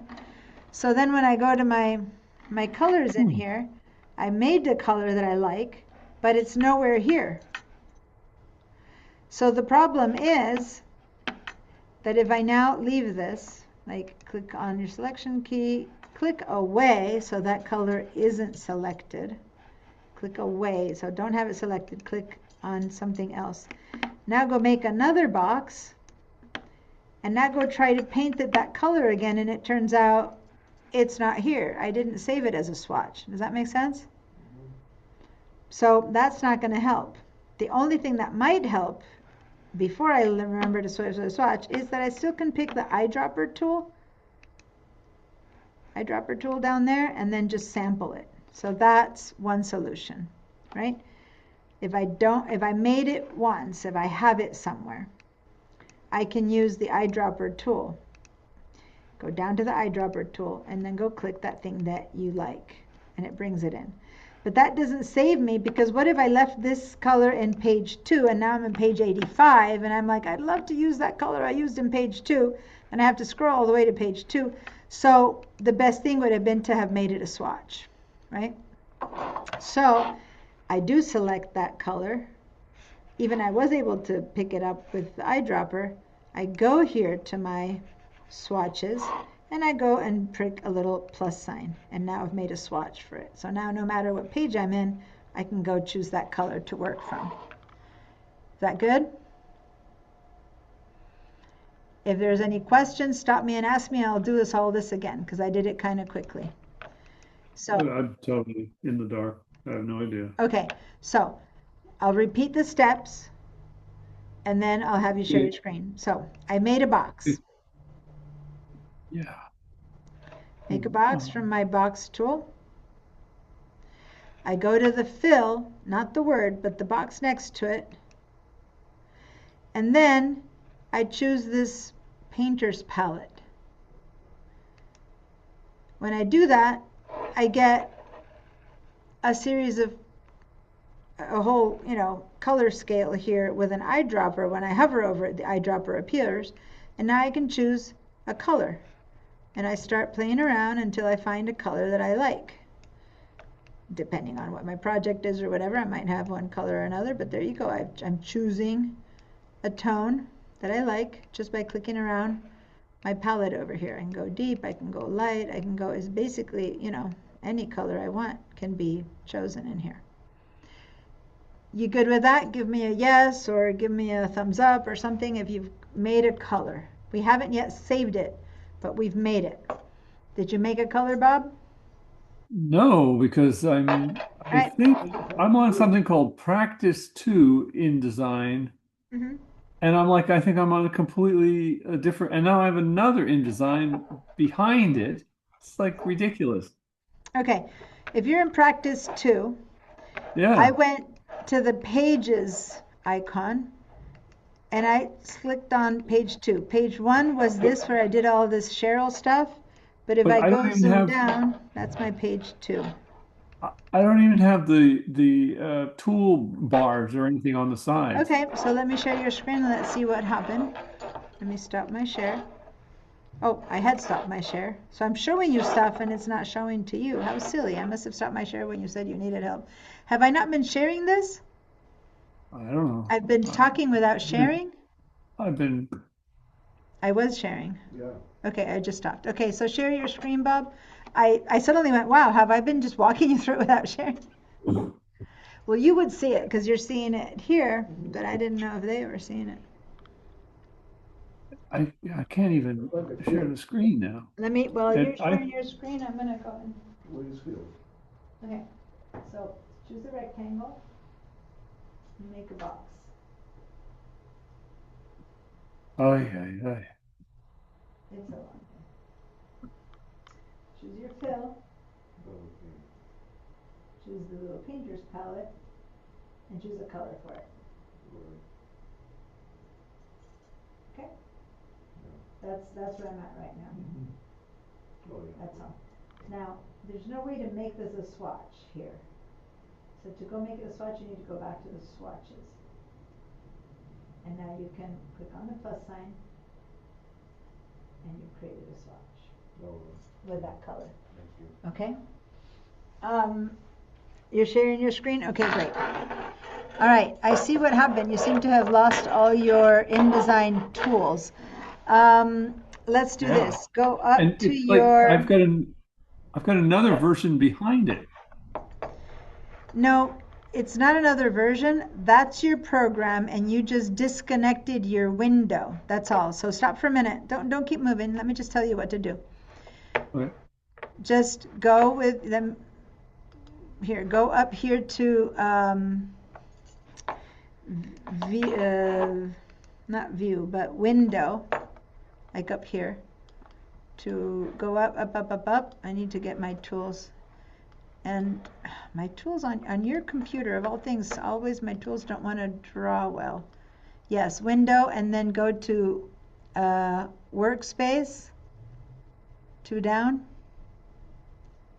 Yeah, Yeah. and then go down to reset workspace 1, which is kind of all the way down. Yeah, click on reset workspace. Oh.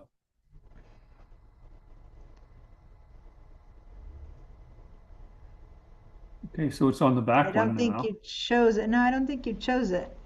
Go back. It should have snapped in. It's back here now. As far as I'm concerned, it looks the same as before, so unless it isn't snapping, is it fixed for you? Because it does take a lag, but right now for us it isn't fixed. Basically what you need to do is either do the window again, or this window, again, whenever I write in yours, it doesn't seem, this window has been This window. disconnected from its frame. You can either go back and say window, snap in place, or you can grab it from here and put your mouse right here and snap itself back into that area that's black, because that's where it belongs. What? You have to either do it by hand like that, or you can go up to the word window, workspace. Oh.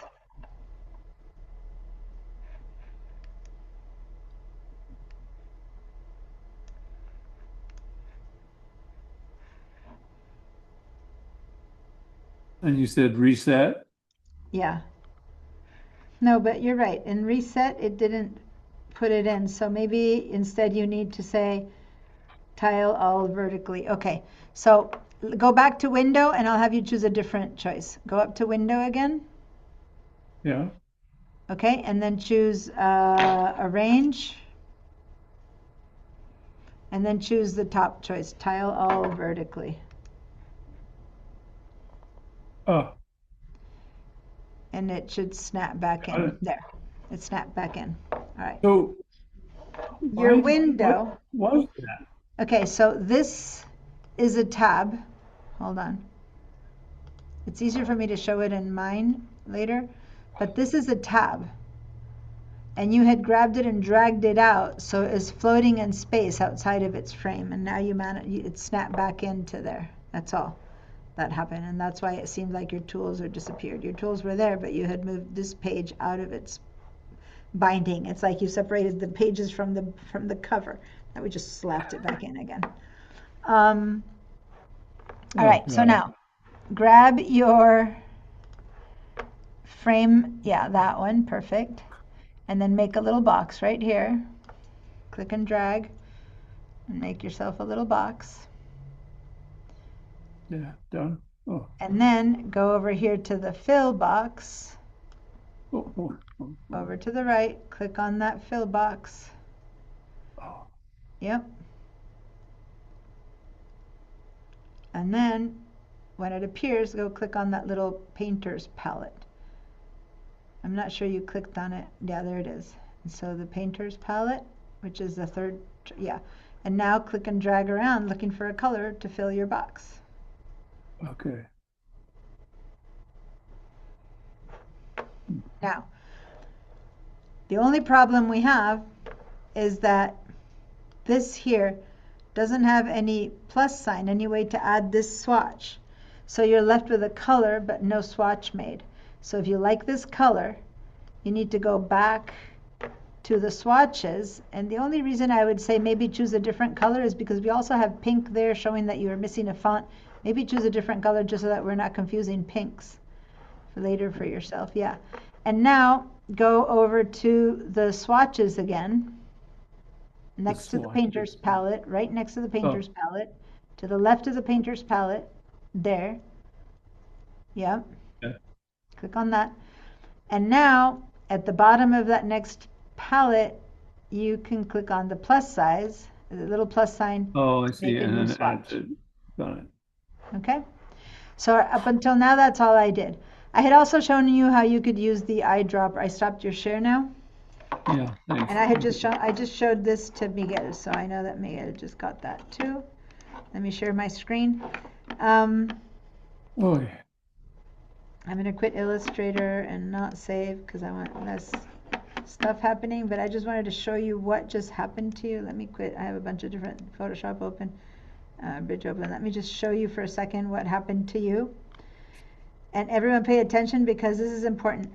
This is just a tab that if I grab from Fear and drag it out, see how I have dislodged this file from its frame? So you had this floating out here and the frame over there, and you can either put it together by grabbing this and just clicking it in there yourself, boom, but you need to know where to go, or I asked you to go to Window, Arrange, Tile, and boom, it popped in there again. Does that make sense? Yeah, perfectly. So it makes sense when I show it, but when it's happening to you and you don't know what's happening, it suddenly feels like, whoa, it's all floating around.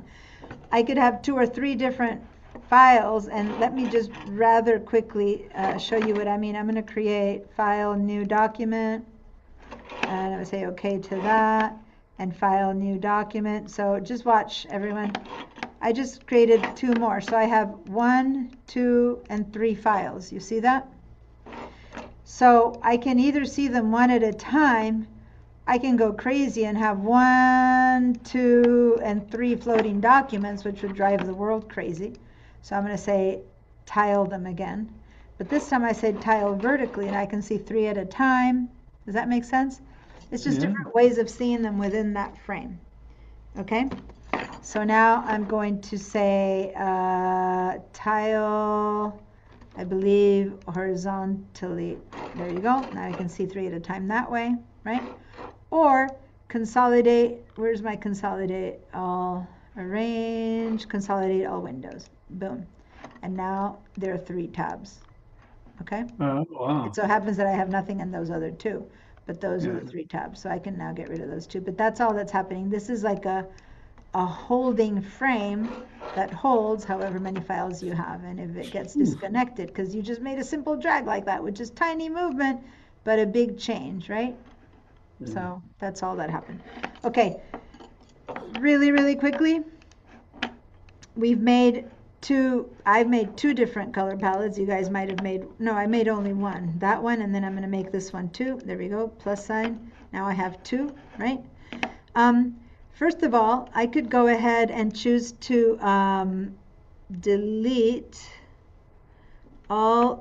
select all my unused colors from here, which is a bunch of them.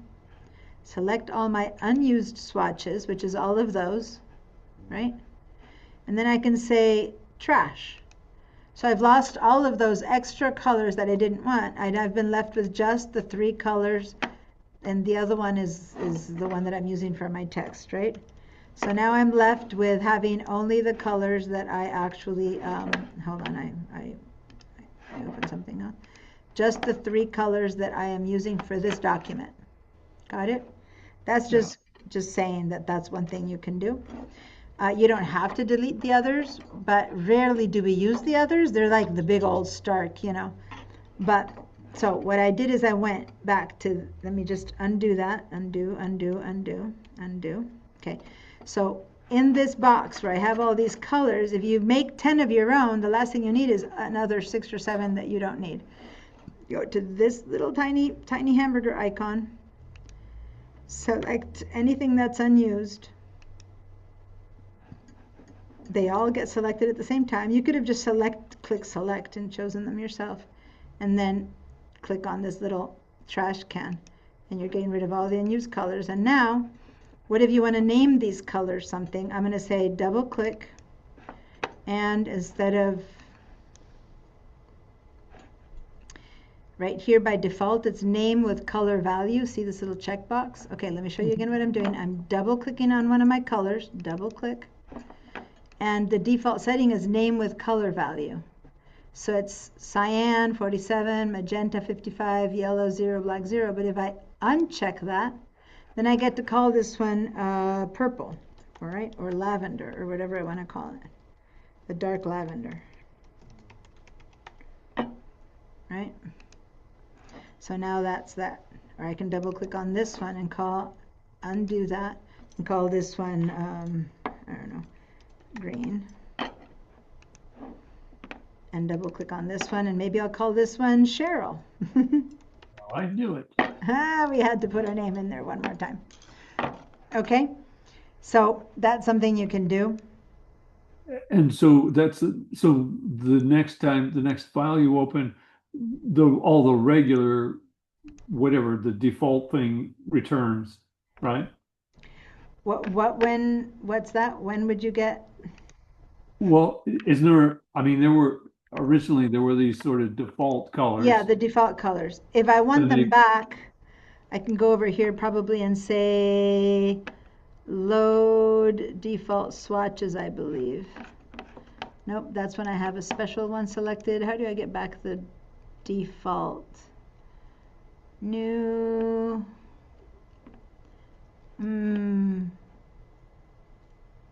An Illustrator in Photoshop, you can go back to the default. I'm not seeing load default swatches. Oh. It's here somewhere. Doesn't matter too much because usually you wouldn't want them.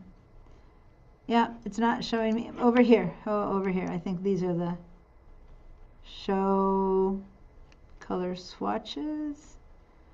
I don't know. One of these options is that. By the way, say that I want these 3 colors to be saved in my library for another project. I just did clicks, select one, shift, select the bottom one so that all 3 are selected. And over here I can load them into my library as well. I can say load selected swatch to my current library. Boom.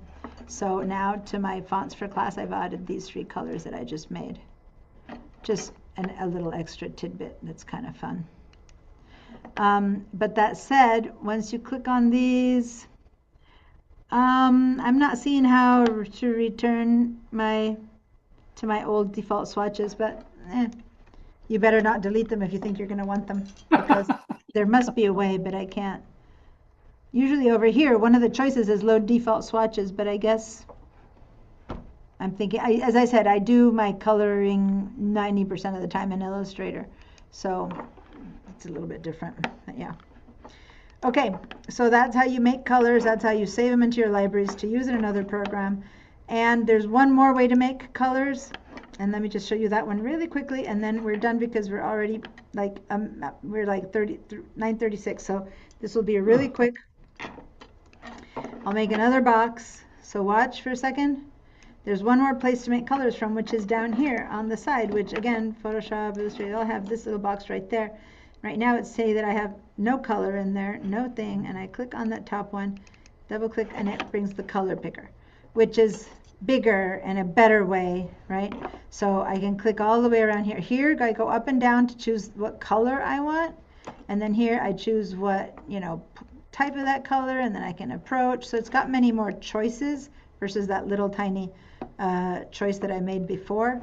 And that's my original color, and this is my one I choose right now. So once I say okay, there we go, I painted it that color, right? So it's that top box there. And now once you have that color, you go back here and you make it into a swatch. And there we go. If you want it to have a name, you double click and you call it what, dark rose or something like that. Oh, yeah, I have to turn this off and call it dark rose. And you say okay, and there you go. Now you have one more color. So that's the box that I prefer most of all to make my colors from normally. Okay, this little guy, because it just comes out bigger and I have many more choices and okay. Now notice that it's like RGB color space view. If I know that I'm going to print, I might want to choose the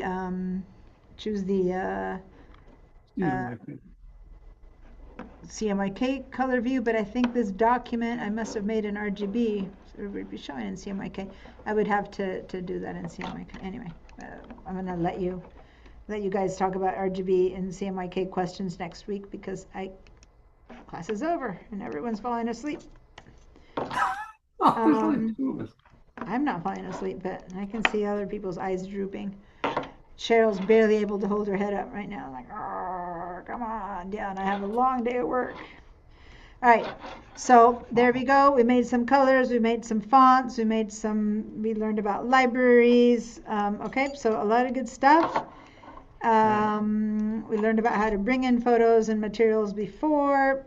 You missed that from the other class, but once we get to put all together in the project that happens next week, I'll show you that, okay? All right, save that file. Give me a screenshot of those colors. I forgot. And the color swatches, and let me open actually one more screenshot when I hear it, and I'm going to do a screenshot of these this box with my named colors. I'm going to put that in here. And I'm going to call this colors created 3 different ways, saved as swatches, renamed the colors.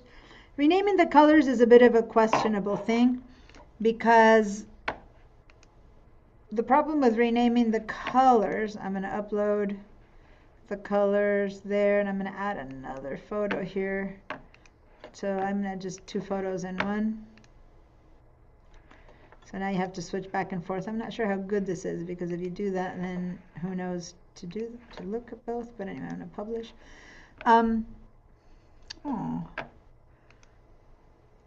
Aw, you've been having some fun. Okay. And look at the names, man. Oh, I forgot to show you something cool.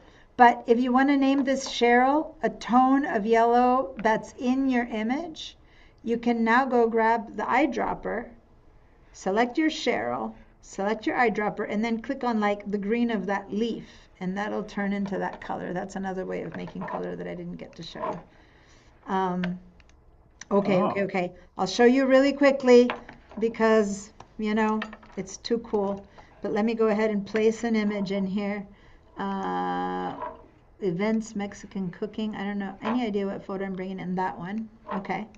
So now I'm going to select this color and I'm going to show this dropper, and I want that red or that green. Wow. Or that orange, right? So I'm just moving it, or that brown or whatever. So I'm just selecting that. I have to select it one more time. Select the eyedropper and choose that brown, right? So it's pretty cool. So in your case, you can choose a tone, and this really helps because instead of any green, it's a green that comes from inside of your photo, so it matches, you know what I mean?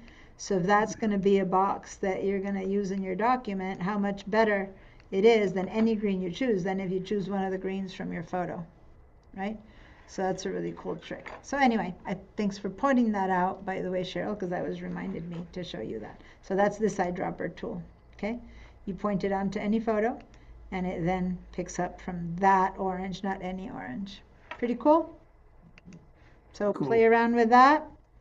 I'm going to save that file, and I don't know if they're going to cancel the class or not, but all I'm going to say is please try to get one more person to sign in. That would be really helpful. I've exhausted my people. You were gonna show me How to sign up. do the Oh, online thing. Yeah. what was it what class were you going to sign up for? It was a Mac Let's class. see. Yeah. I So let on me a look piece at of the paper here. numbers. Mac level 2. It's 52321. Okay, so share your screen.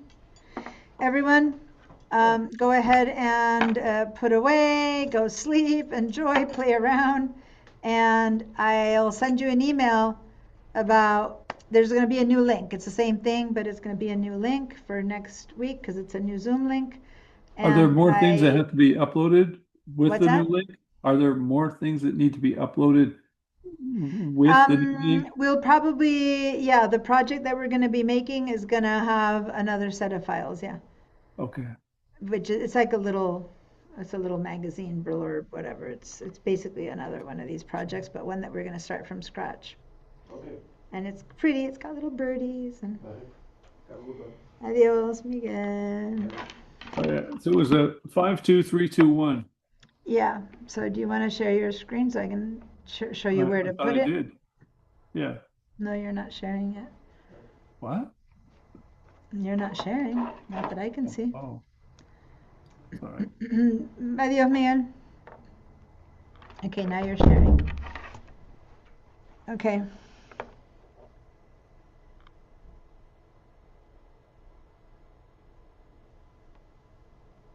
Yeah. I'm seeing black. There, I'm finally seeing it. Okay. Open your browser, whichever browser you use. Looks like you use Firefox there. Open your Firefox browser.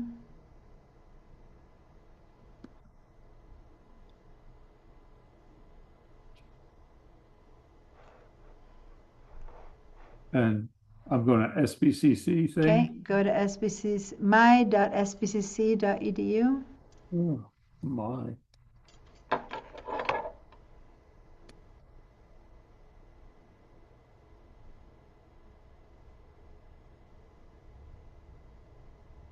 Oh, what did I do wrong? I don't know, my.sbcc.edu. You forgot a little dot, that's all. My.sbcc.edu. It And where still do you doesn't want have me a to go dot. here? Go ahead. Now hit return, enter.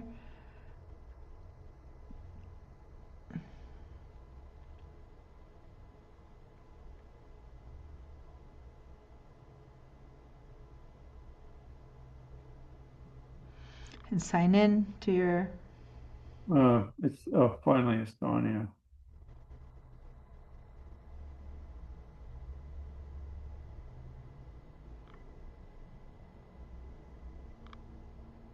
Where is all this? Okay, Jeez. just say got it, and just students. Okay, and then don't go. No, Gmail. we don't go to the left side. We wait until this thing that says got it is out of the way. You need to say got it. There we go. Now top left. Hold on, not top left, but this choice here says class registration and schedule. Go ahead and go to that one.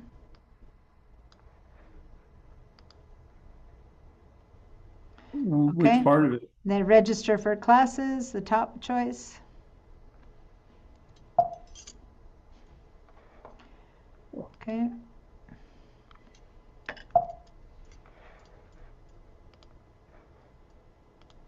Kind of shaky internet out here in the wilderness. Where are you? Far away? Oh, Oakview. I don't even know where Oakview is. Oh, hi.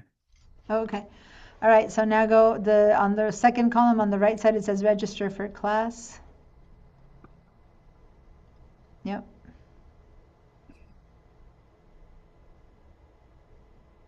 I always went to the Select people. a term, click on select a term, and it'll give you the choice of spring 2026. Cool. And then say continue.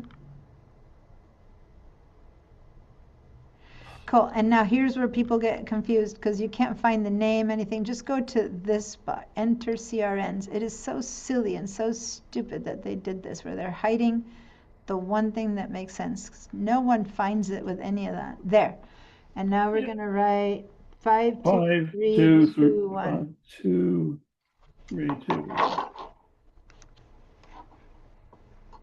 Okay, and then add to summary. Add to summary, and then you're not done. You Oh, it think. disappeared.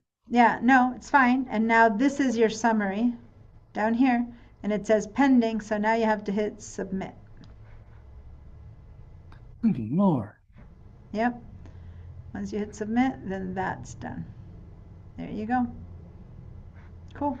Now it's registered. There you go. Oh, wow. Okay. Yay.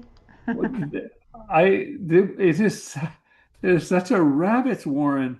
I was gone to like the old people page and Yeah, it's impossible. Anyway, do you want to thank, take a YouTube class? I'm not saying you have to, but I have since you're here, if you want to add another class. sure, why not? I mean, I'd love to be a little more uh, uh, adept at this Okay, stuff. then in the CRN numbers in here, add the following number, All right, 52543. repeat that. 52543.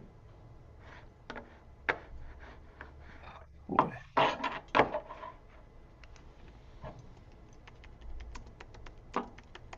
But I'm not exactly a businessman, you understand, right? Yeah, no, but when you're promoting your stuff, that's part of I've been not so good at that. As a matter of fact, you know what?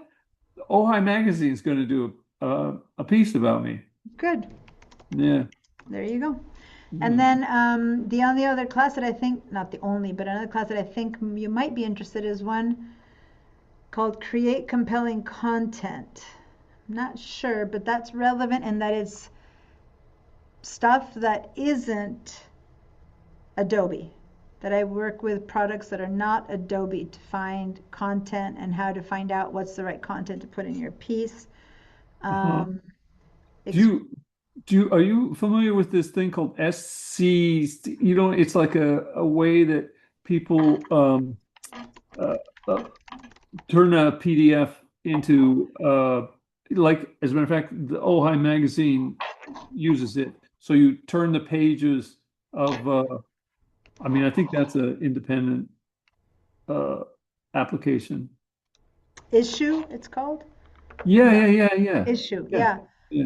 yeah. Yeah, it's been a while, but I've had to create that for a client like 4 years ago.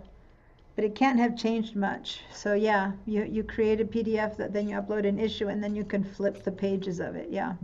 I mean, that's what happens on the Blurb site Yeah. when you go to like when I sent you a link to a book Yeah. and there's a preview button and you click it and then it turns into that book thing. You can make it full screen and stuff.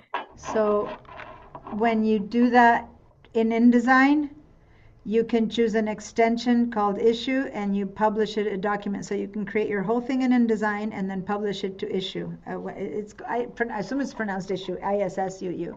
Yeah, So I you know can it's do the that. You weirdest. can do that from InDesign as well. Huh.